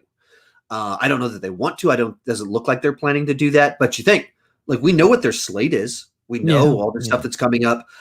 We know that Kevin Feige knows how to excite people and tease things. And enough of these have been shooting. Enough of these have footage. Enough of these are down the process that they could do something like this if they wanted to, but it doesn't seem like they want to. No, I don't think they would ever do it. Their fandom is basically D23. Which is where Disney shows all their, exclusive content and stuff like that. And that's like every other year. So could they? Sure. And you know what? I'd actually like to see it, because then you could get into some of the nitty gritty and you could have those like the stuff like Jim Lee was doing, talking to other comic book artists. Like, I feel like that, Marvel could do the same thing. Warner Brothers didn't have a Warner Brothers only, convention. They were like, no, we'll take DC and we'll make, like, Comic-Con wasn't a thing. We'll make our own thing for the fans. And I hope they continue to do it in sequential years. Like, I feel like that could be a great in-person event. Or if they decide to do it virtual, every year, every other year, I feel like it could be great too. But in terms of Marvel, I feel like they're just kind of like hindered by the Disney machine, where it's like they'll show their stuff at D23 when all of Disney's projects are being highlighted. So they could if they wanted to. I don't see it happening. But obviously they have all the material to do it. Sure. But they are connected to a big gigantic corporation that has a bunch of other stuff that does things a little bit differently overall. But DC Fandome, it accomplished its goal. It built excitement and it had actual announcements, and it has created and driven the conversation since Saturday, which is a pretty cool that we finally have something doing that since the world shut down. With that said, we're going to close out the audio version. Wherever you're listening to this, be sure to leave a review, leave a rating. It does help us out. Griffin, where can the audio version find you online? Yeah, you guys can head on over to the Film Speak channel and check out the stuff we have over there. I've been doing Lovecraft Country recaps on Sundays. We have a live movie talk show that we do on Tuesdays and Thursdays, and then I'll be having a bunch of reviews coming out. Bill and Ted, I'm Thinking of Ending Things, which I am so excited to see the world's reaction to that film, Charlie Kaufman's new movie. So that'll be fun. So if you're interested in all that stuff, you can head on over to the Film Speak channel. And then you can follow me on Twitter at Griff Schiller. So that'll do it for the audio version. Thank you for listening, and keep talking movies too much. All right, we're going to dive in and start answering your questions, both super chats as well as non-super chats. I'll go back and forth. I'll try and do one and then the other. So throw your questions in here. We got a little bit of a backlog. Rob with a super chat for Coffee Fund. Gents, thank you so much. It is greatly appreciated. My Diet Dr. Pepper. I switched to Diet Dr. Pepper from my Diet Coke. Big, gigantic changes going on in my world. Is Diet Dr. Pepper less toxic than Diet Coke? I'm sure it is equally toxic, if not a little bit more so.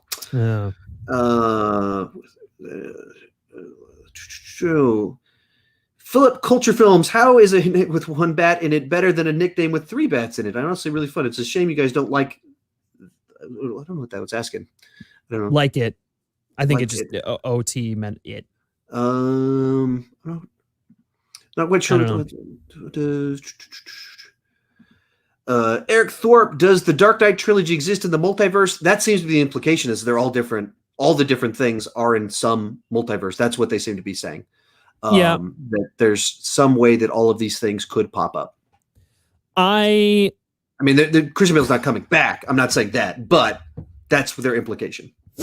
I think that possibly, potentially, I don't know. I feel like that if there's anything that's not a part of the multiverse, I feel like this would be the thing that isn't, because it's just like it's a completely different entity, grounded, real world type of thing. I mean, I guess for right now, it is a part of the multiverse, until they say otherwise. But I could never see them referencing it ever again. And that's where people always like, oh man, do you think Bale's coming back? Oh, if they're doing all this, what if they got Bale to be in the Flash? Like, and they're just not thinking like this compromises the integrity of what Nolan was doing. The whole point of what Nolan was doing would be undermined if you did this. If you did the Justice League and then Bale's in it, like it undermines all of the integrity of those ones. Jamal Johnny says, do you think there are too many Batman with 3 movie versions and a couple of TV portrayals? Potentially. I mean, there's just a lot. But it's a very popular character that lends himself to multiple mediums. There's weird ways that some of this was just played out with Ben Affleck and his history with it. And so for people that get burned out on things like that, absolutely it's too many. For me, nope. And like I'm not burned, oh no, there's a Batman on Batwoman. I don't care. It doesn't affect my life at all. There's a Batman on Titans. Okay. It's a TV show separate from those other things. I watch it a little bit, but not too much. So yeah.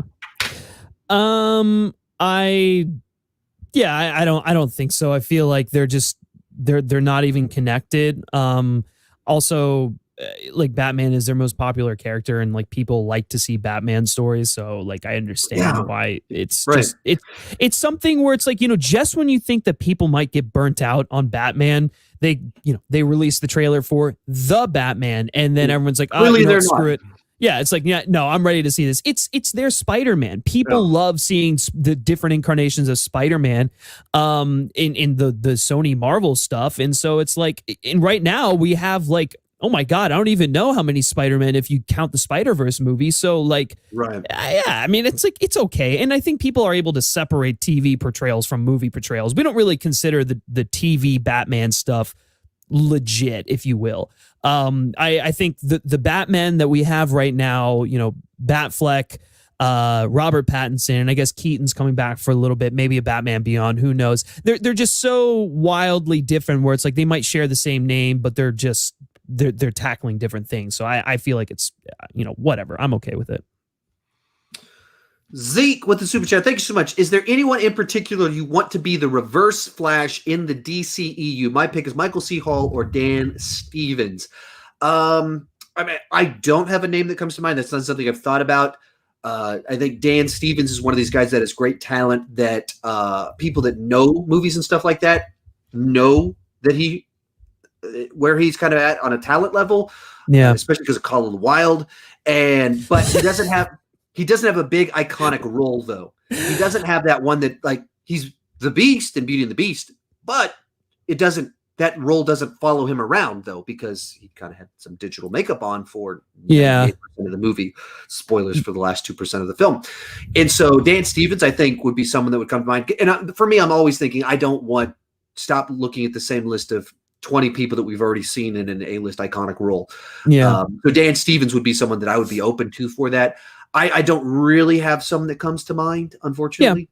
I don't really have any people that come to mind either, but both of the people that you've suggested are two people who aren't really talked about that much, and are I would say kind of underrated. Well, maybe not Michael C. Hall, but like Dan Stevens has definitely not gotten a fair shake post Downton Abbey. And thank God he fired his agent because he needed to.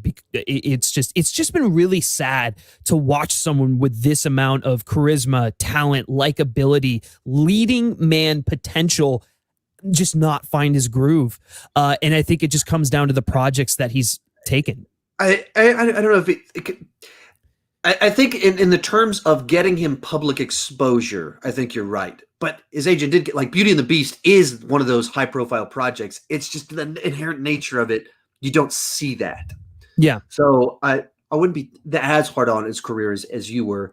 And then Call of the Wild, it potentially could have been something that would have been better. Harrison Ford. So I wouldn't be as hard on it, but I know what you're saying. Yeah. I mean, that's fair. That's fair. Yeah. You have to go Beauty and the Beast. That's $1 billion film.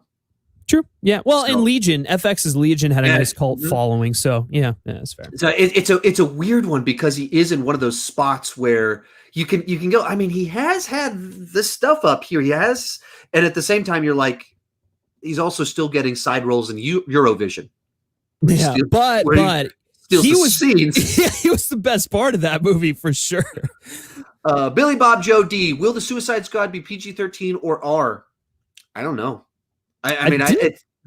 Didn't James Gunn say it was going to be rated R? Like, I thought that was established pretty early on. John will do a quick little Google search.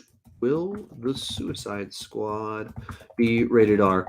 I think obviously they've shown they're willing to. I imagine they have a little bit of a question mark about it because that Birds of Prey movie.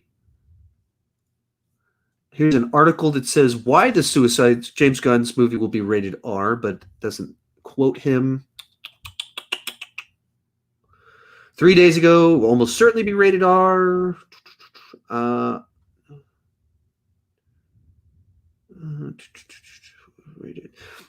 not getting a definitive answer on that, but I could see it going either way. It'll kind of always be my answer. They're all playing these games with what will and won't work. But on this one, though, I would lean towards it's probably going to be rated R. Yeah. It's the Suicide Squad. They blow people's heads up. It's James Gunn. It's James Gunn, who's got a very dark sense of humor that doesn't really belong in Disney properties, but somehow it works. Tom with the super chat. Flash fact, lol. I'm not sure what that's referring to. He did say this a little bit earlier. Batfleck was confirmed after they filmed this panel for Film Speak. That's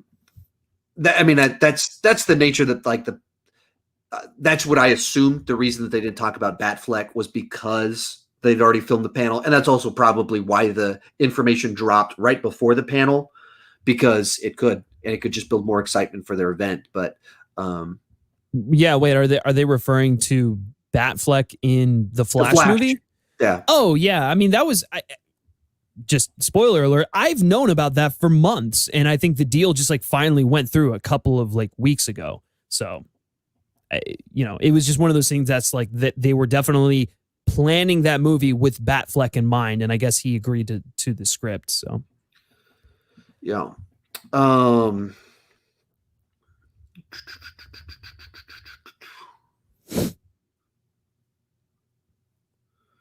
All right, we can do it right now. Zap! I was surprised they didn't say anything about what's happening with Ezra Miller. Yeah,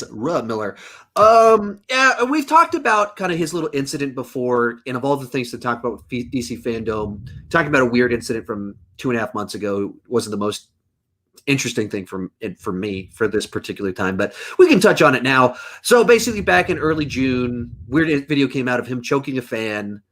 He wasn't arrested. The lady didn't come out and say, this psycho was assaulting me. None of that happened. But he also never addressed it. And so then one section of the internet is like, this guy assaulted someone. Why hasn't he been fired yet? A bunch of other people are like, hey, if he wasn't arrested, why are we making a big deal about this? Simple, they just need to address it. Yeah. People are forgiving. Yeah. People can get over things. But if you say, you haven't come out and say I was drunk. I had a weird joke. She laughed it off afterwards. It was embarrassing that I did something so stupid. We were cool. It all worked out. But yeah, it was a really stupid, dumb thing that I did. We can move on and forgive it. When you don't do that, and we're just like, hey, Ezra, I remember that you kind of had that little video of you choking someone. The tweet that I put out after the Flash panel. So if you watch the Flash panel, they couldn't say a whole lot, but they just kept cutting to Ezra Miller being like, Flash fact, and then he would tell a joke and he would reference something else, and he would it was over the top, trying to make him funny, quirky, and likable. It was and everyone else was fun and likable, but it wasn't over the top. So I tweeted out I wonder why they're trying so hard to make him seem so quirky, funny, and safe or harmless. And it was actually one of the most popular tweets I've actually ever put out. I like what Tony Stark says in here about Ezra Miller has a punchable face. He just seemed really smug during the whole thing. I don't know. I think he's a good actor with great talent in the right role. The Flash is not that role, and on top of the fact that you hear rumblings that he's not the greatest person, and obviously he chokes out a fan. I don't know. It just kind of bothers me that he's still the Flash after all of this. I'm like, really, guys, there are plenty of other actors out there, some of which this could be the launch pad for their career. I don't know. Yeah, it's tough. Yeah. Mr. Potato, I did answer your super chat. It just took me a little while. The way that this is organized is not the easiest, so please have patience with me. I have seen your messages and responded to you. Shashank, a slightly off-topic question. What would both of your picks be for the best movie star in the world currently? So who is the biggest movie star? Not best actor, but biggest movie star. That's kind of interesting because I don't know if we necessarily have one. Like Yeah, the it's not days that of era. Yeah, the days of like Schwarzenegger and Stallone and like, the movie star are truly gone. I think the closest that we have is The Rock and Tom Cruise to an extent, but it's Tom Cruise in the right movie. Right. Because Tom Cruise in American Made didn't really make a lot of money, even though the movie was fantastic. So I guess that would probably be my go-to. I guess The Rock, honestly, he's the only person who comes close to like the charisma, the type of movies he does. I mean, he can hold down an entire, panel just based off of like his essence, And it's when you think movie star, it's that persona that's so much bigger than just acting ability. So like Tom Cruise certainly he's just this persona that's so big, and The Rock is that. And but it's tough because you like in a certain ways Robert Downey Jr. because of Iron Man was that, but it was just one role. But that's what's interesting, like with the era of now of the dominance of comic book movies, Robert Downey Jr. as Iron Man turns any movie into like $1 billion film. I mean, it's just like he's worth $50 million to add him into Civil War or whatever. Civil War made like twice as much money as Winter Soldier, even though Winter Soldier is great. But it was tied to one role. So Doolittle comes out and didn't work out so well. Yeah, it's really tough to kind of because you're right. It's almost like I would almost say that the characters and directors are what interests people more about these projects than the actual actors themselves. Like the Joker is like far bigger than Joaquin Phoenix. And it was probably the first time that that mainstream audiences were this interested in a Joaquin Phoenix movie since Gladiator. And he's not even the star of Gladiator. So it's interesting. The movie star, I think, has largely died out, save for like a handful of people. Right. And even when you think about the ways in which The Rock is a movie star, like it's not like Skyscraper was a huge hit. Yeah. Even like Hobbs and Shaw wasn't a big gigantic Fast and Furious film. I mean, it did fine, but it was compared to what the main franchise was doing, it wasn't as good. So yeah, it's a very different era from where we were before. I will say one final thing before we close out. I honestly think that given, a recent resurgence in popularity with the John Wick films, Keanu Reeves has that draw for people right now. Like people will go watch, like if Bill and Ted does really well, I mean, granted it's Bill and Ted, but if Bill and Ted does really well, I think there's like an argument to be made that Keanu Reeves still has that movie star power. The guy, what's your favorite thing overall that got announced at DC Fandome? I mean, just the Batman panel.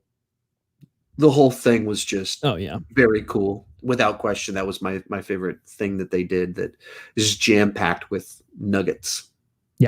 100% agree. Okay, I couldn't find it, but here's a super chat from Brandon Caterpillar. That's an interesting last name. Thoughts on the announcement of early development milestone character movie series, most notable the serious talks of a live-action Static Shock movie. Oh, yeah.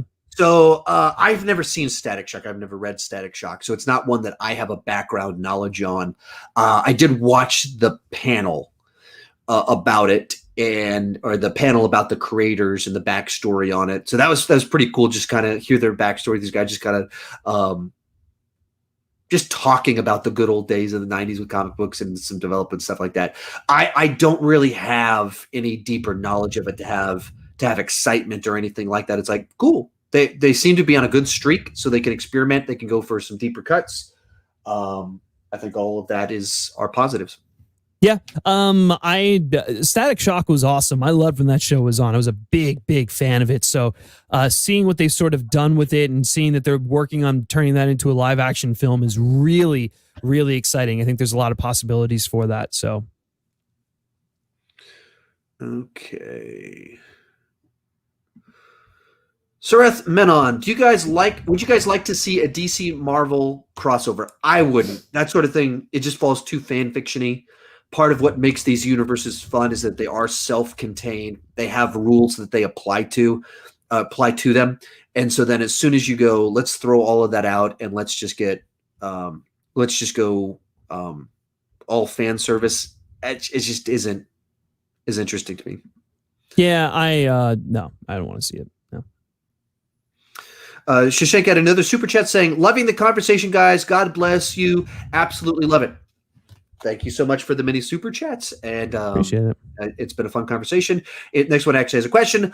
Olin with the super chat. Thank you so much. Just saw Inception for the first time in IMAX. What's your favorite theater experience you have had? Mine was seeing Once Upon a Time in Hollywood. For some reason, I almost read that as Once Upon a Time in China, which is a totally different movie starring Jet Li.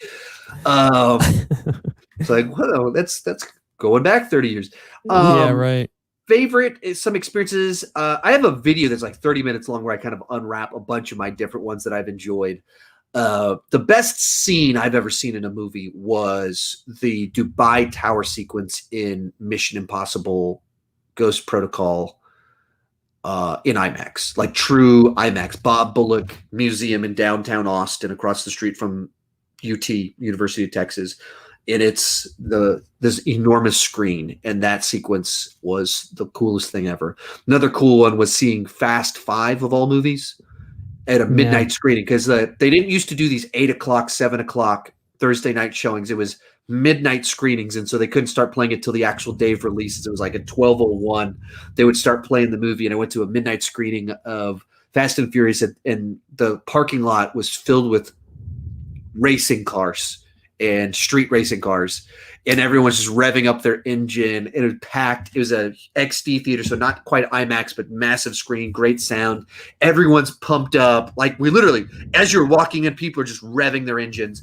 And while we're sitting in our seats, some guy gets excited and starts running down the stairwell, because it's like massive stadium seats, running down the stairwell, and he jumps over the rail to get into the exit, but it's stadium, so it's like 2 stories up. So everyone in the theater watches this guy run down the stairs, hop over the rail, and drop down two flights of stairs or whatever it was, and you just hear the room go, and the ambulances weren't called or anything like that. So apparently it was okay, but it was just like a big, fun, dumb movie with as amped up of a crowd as you can imagine, and that was a cool one for me.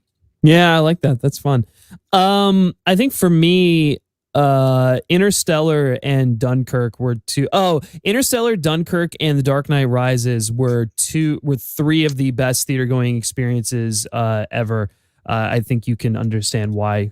The main creative force involved. Noticed a pattern. Yeah, there's a pattern there. But I mean, they were just like, they left me speechless, filled with emotion. And I don't know. It's like, I think there's something to be said about like Nolan creating an experience when you go to the movies. Right. Like, you can't replicate the magic of Dunkirk at home. You just can't. Like, even though it still plays really well, I still just, there's something about being in the theater and like listening to those gunshots go off at the beginning. It just like pounds you in the chest. Like, it's incredible. So yeah, but outside of Chris Nolan, I mean, Endgame was an incredible experience for sure, just because of the third act and everything. My second viewing of Endgame was a better experience than the first viewing, because that third act, what's happening, and so you get to just do this and watch the people. Oh yeah, I went with a group of 5 or 6 of my friends, because I saw it at the press screening 2 days before it came out, and so then I went to this packed theater opening night with my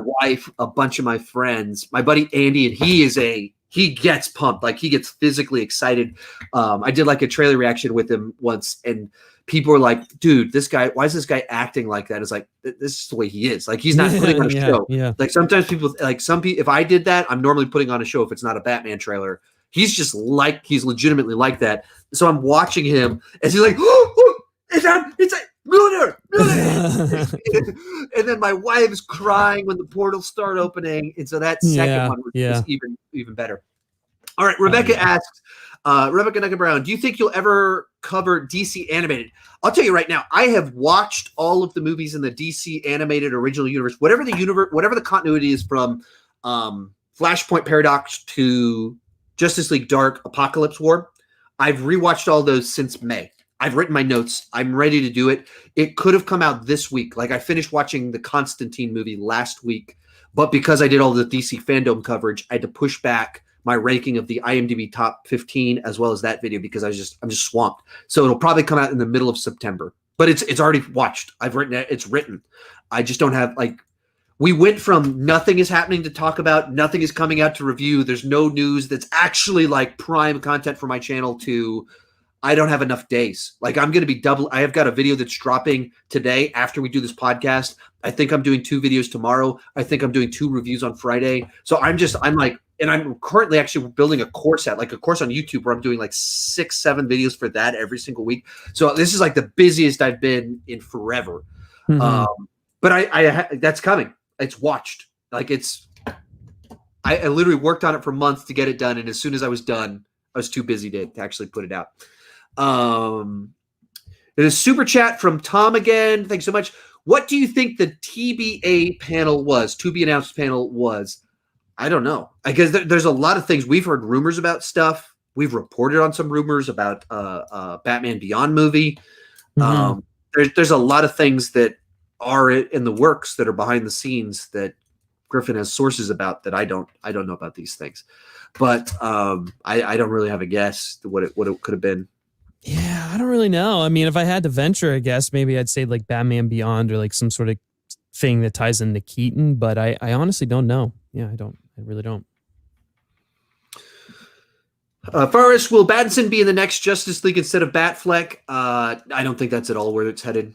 He's a different continuity. They've said that is not the same universe. They're going multiverse, so maybe a multiverse will be the next Justice League movie. But you're just going so far down the line, it's tough to even know what that would be like because they haven't said another Justice League is coming out.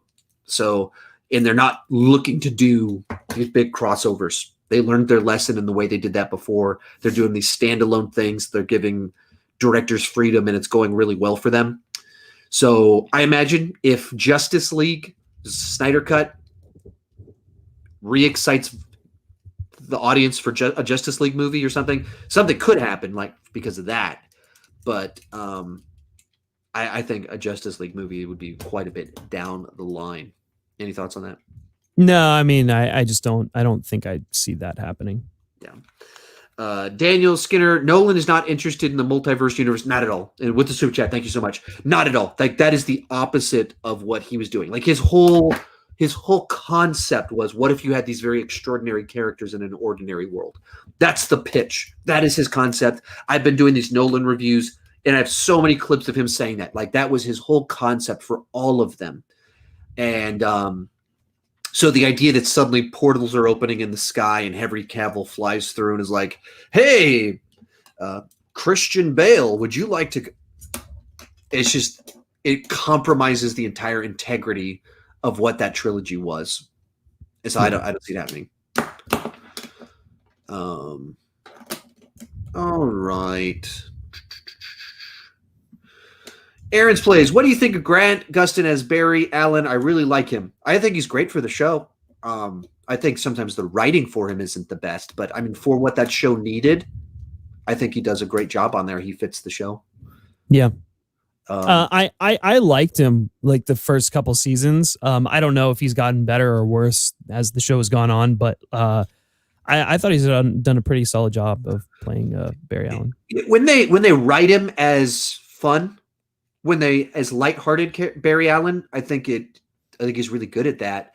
Where it loses me is that they very frequently they want to go brooding at CW. It's all melodrama, and so then it's like he's sad about something, and just kind of the charm of him is gone. But it's the writing. He's written in a way that the melodrama just sucks the joy out of the show, and it's a show and a character designed to be a little bit more lighthearted. Yeah.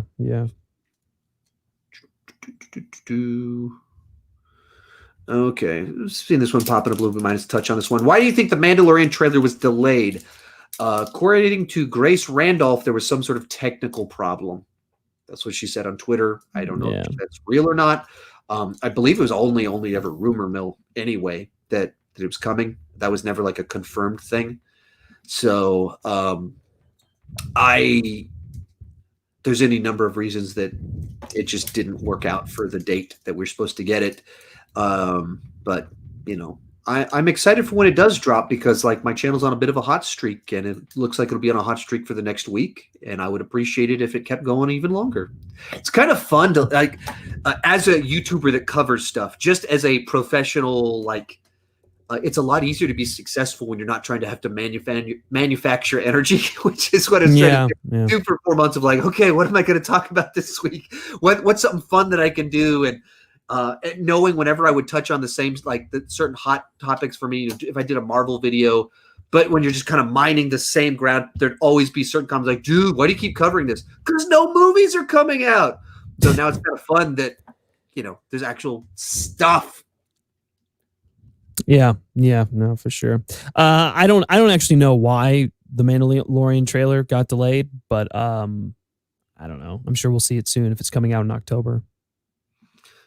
I guess it's the same person. Should DC plan a complete reboot of their universe? No, they're on a hot streak. I don't know why they would do that. There'd be no reason, since they're doing well, critically, financially. There's a bunch of great stuff going on. What's your favorite Batman comic book? I don't have it next to me. I love Batman. I love origin story, so Batman Year One is my favorite. All of those, the Long Halloween and then Dark Victory, that are kind of like mapping out years 1, 2, and 3 of sorts. That whole trilogy is cool. My buddy Andy let me borrow the 0 year this year, so I still have. Obviously, I still have them, so it was very recent, or not too recent, months ago. But those were cool. Once again, I love origin stories, so then they kind of had all those elements. Those are the ones I gravitate towards. And then I bought Hush 2 weeks ago. Yeah, because I watched. Back to that question, I watched the Hush movie, and I was like, I never read Hush. I need to read it, so I bought it. Yeah, I love Hush. Hush is one of my favorites. The Death in the Family is good. The Dark Knight Returns is obviously iconic for many reasons. Trying to think of the other Batman ones that I really like. Man, why am I blanking on so many? Yeah, I don't know. Hush has always been one of my favorites, though, and I've always liked him as a villain too. So, Scott E, do you guys know if New Mutants is getting a VOD release alongside theatrical soon afterwards? Theaters aren't open on my state, so I'm not sure if I feel comfortable going yet. No, it won't. It will not. The director now has even confirmed that there's a first streaming deal with HBO, because it was a Fox production. So it predates the acquisition, and there's all sorts of complications to it. That's why they didn't drop it on streaming beforehand. That's why they're not going to do a streaming at home and theatrical release. And they're not going to rush this thing out, because it'll go to HBO first. I'm pretty sure that's what's going to happen. Maybe cutting deals. They're trying to can we break, obviously it's weird if our movie debuts on your deal, but at the same time, why wouldn't HBO Max, Warner Brothers, want to screw over Disney? Why would they want to do them a favor? And it's great premium content for them if they get first streaming rights on HBO Max. So it's a mess. Yeah. Oops. Do you think Joker will ever appear in the new Batman Pattinson universe? I think they've said that. I think that they've hinted that that's going to happen. But I mean, we're obviously so far out. We're a year out from the first one coming out, but there are rumors that he's going to be in the second one. So is it possible? Absolutely. Well, yes. The Joker, yes. The Joaquin Phoenix Joker, no. Not that. Yeah.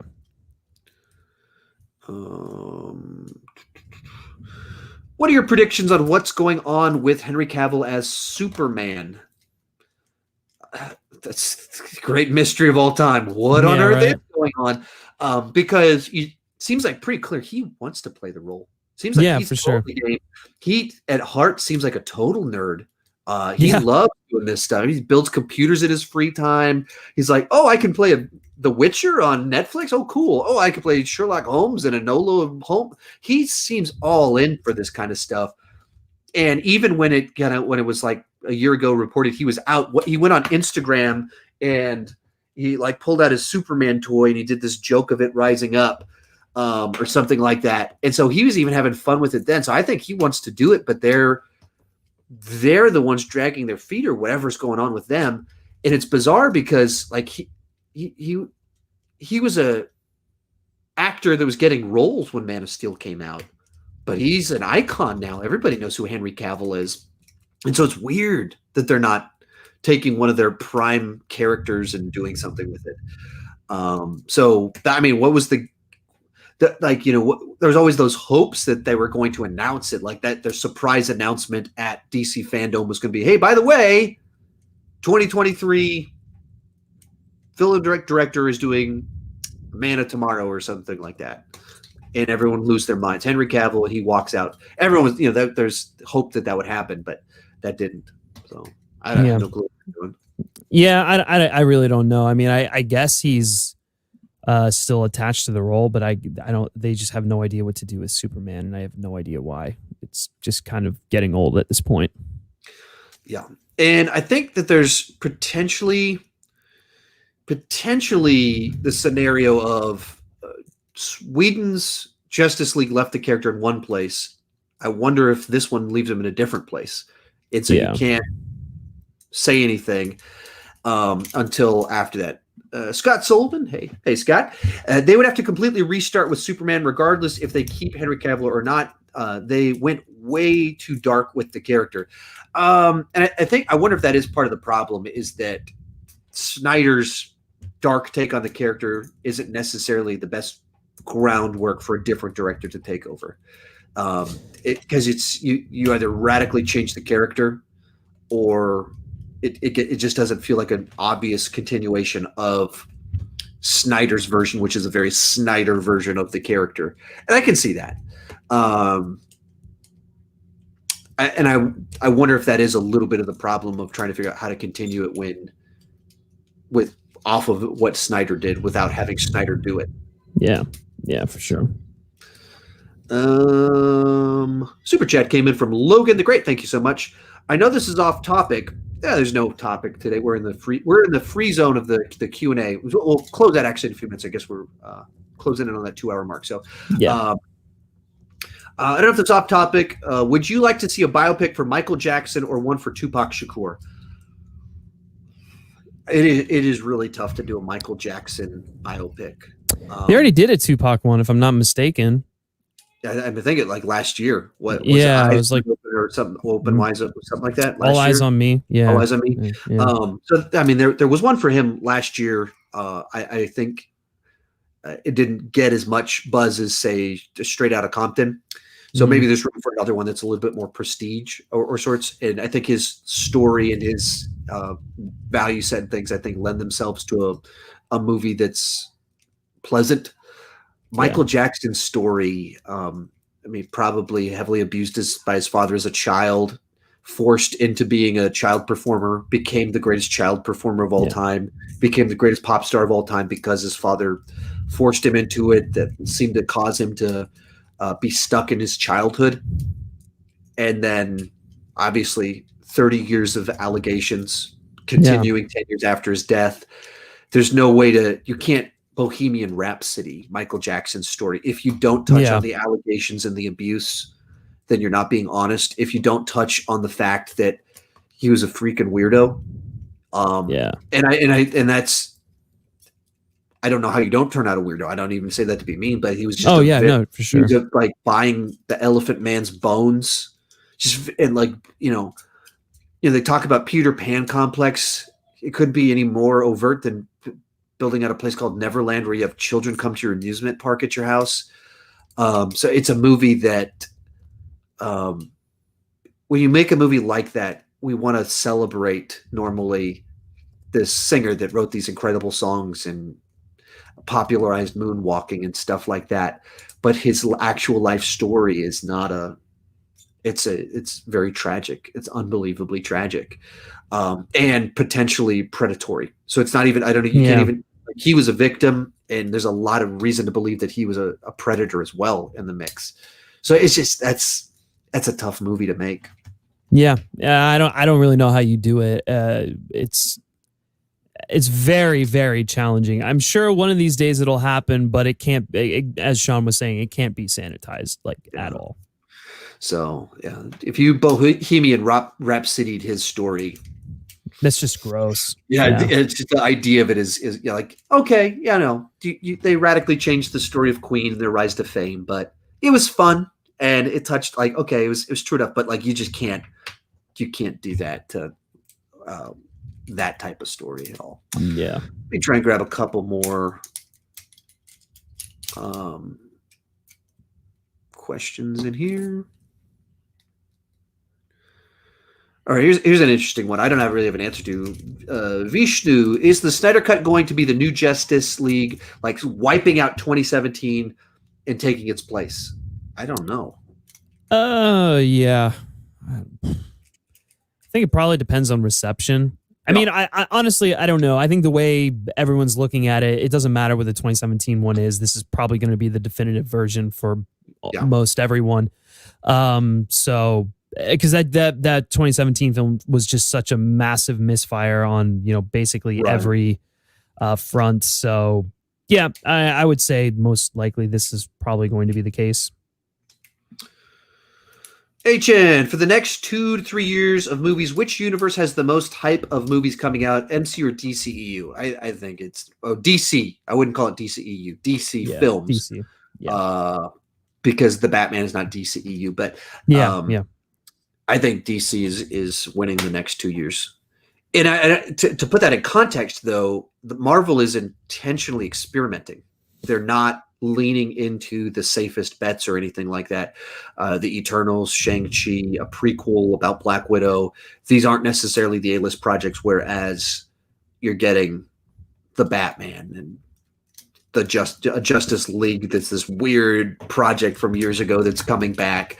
Wonder Woman. It's much more their A-list as opposed to MCU, that it's like, let's see what we can do. Let's try some stuff out. Let's experiment with new directors, new franchises.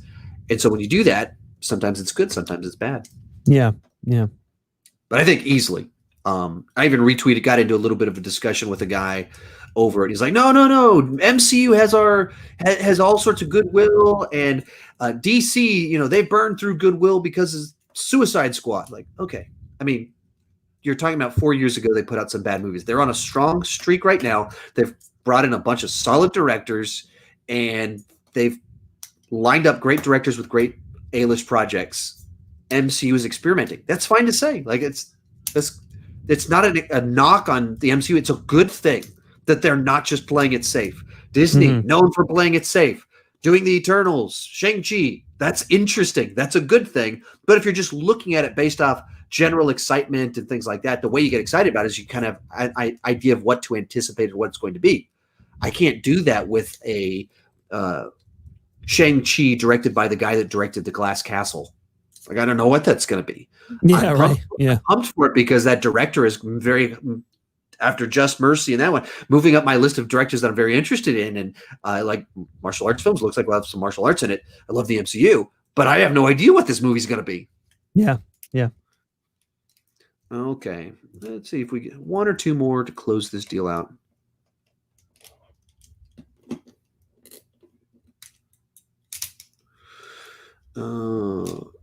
What will you do with your original copy of Justice League once the Snyder Cut comes out on Blu-ray? I don't think the Snyder Cut will come out on Blu-ray. The whole point of it being exclusive to HBO Max is that you have to watch it on HBO Max. So it's like all these Netflix originals that they don't have a Blu-ray release. Yeah, that is the model is if you want to watch it, you gotta pay for our service. So I wouldn't expect we're gonna have one. But if it did come out on Blu-ray, they would be next to each other on my shelf. I wouldn't do anything with my copy. Yeah, I don't own the 2017 Justice League because it's awful and I never want to watch it ever again. So it would be my only copy of Justice League that I have if it was on Blu-ray. I think they were talking about maybe finding a way to package everything in one.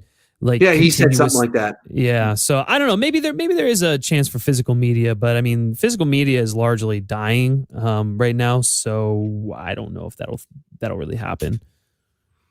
Okay, this one has been in here. Where is it? Okay, Andrew, thoughts on what Michael Keaton's role will be in the Flash movie?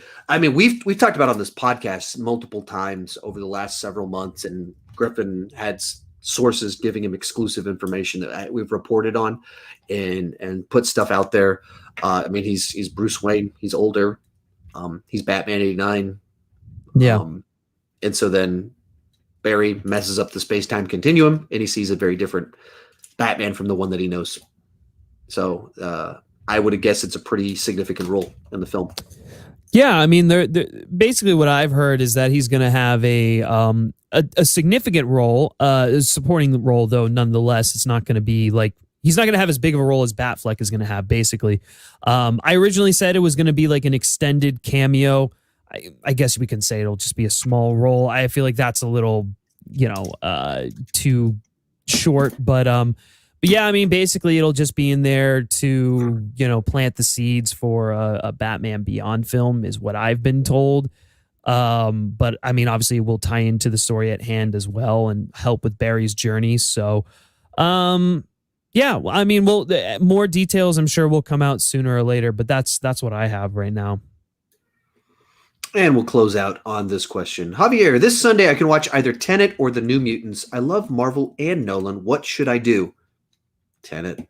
I haven't seen either. There's no question. Yeah. It's a very safe, easy prediction on that, or guess on that one. Tenet. Yeah. New Mutants is it's Marvel, but it's like an experimental. They tried something and then wasn't sure if it worked, and so they were going to do reshoots, and then there was delays, and then there was studio acquisition, and then more delays, and then they're not going to change it, and then you have a Christopher Nolan movie. You see the Nolan movie, not the weird thing. That I'm optimistic. I'm guessing I'll give it a B. That's my prediction. I don't know. Maybe I'll be wrong. Maybe it'll blow my mind. Maybe it'll be like actually a disaster. There aren't screeners going out for it. There weren't press screenings. Not the best sign, but then again, we're in the middle of an apocalypse, so it's tough to say what they should do, and there's many reasons they might not have sent out screeners and things like that. So, but go see Tenet. That seems to be an obvious answer. Hey, everybody! Thanks so much for tuning in. Greatly appreciated. We should be back next week, and that'll be cool because since like the first 4 episodes of this podcast, for the first time, we'll have major new releases to kind of discuss, and we'll have to break down the box office, whatever numbers we start to get from New Mutants. After years of talking about New Mutants, finally we'll have box office numbers, Bill and Ted numbers, and that'd be pretty cool to do that next Wednesday. I don't even know why I did that, as if I had to calculate the day of the week I do the podcast. I've been talking too long. My brain's getting fried. But Griffin, where can we find you on the internet one more time? You can find me over at the Film Speak channel. You can find me on Twitter, retweeting Variety articles about our friend Tyler Tompkins at Griff Schiller. I have to send this to you. Holy crap! I'm about to lose it right now. It's so funny. But yes, you can find me on Twitter at Griff Schiller. All right, Philip Culture's Film. We had one more question. This seemed really important because people are crying over it. Sean, my whole family is gathered around the laptop to know which answer. Tell me if you prefer Robert Pattinson or Rob Batten. My sister's crying. Please respond. Robert Pattinson is obviously the correct answer. There's no Rob Bat does not flow off the tongue, and Batten does not flow off the tongue. Robert Pattinson is subtle but communicates its point very nicely. Another one right here. You should watch The Vast of Night. I saw The Vast of Night at its world premiere, or one of its world premieres last September, in a theater at Fantastic Fest. I've talked about it on my channel 2 times, my Fantastic Fest coverage, and then the month it came out, I covered it on my monthly ranking. So I have discussed it many, many, many times. Thanks everyone for tuning in. See you all next week. See you.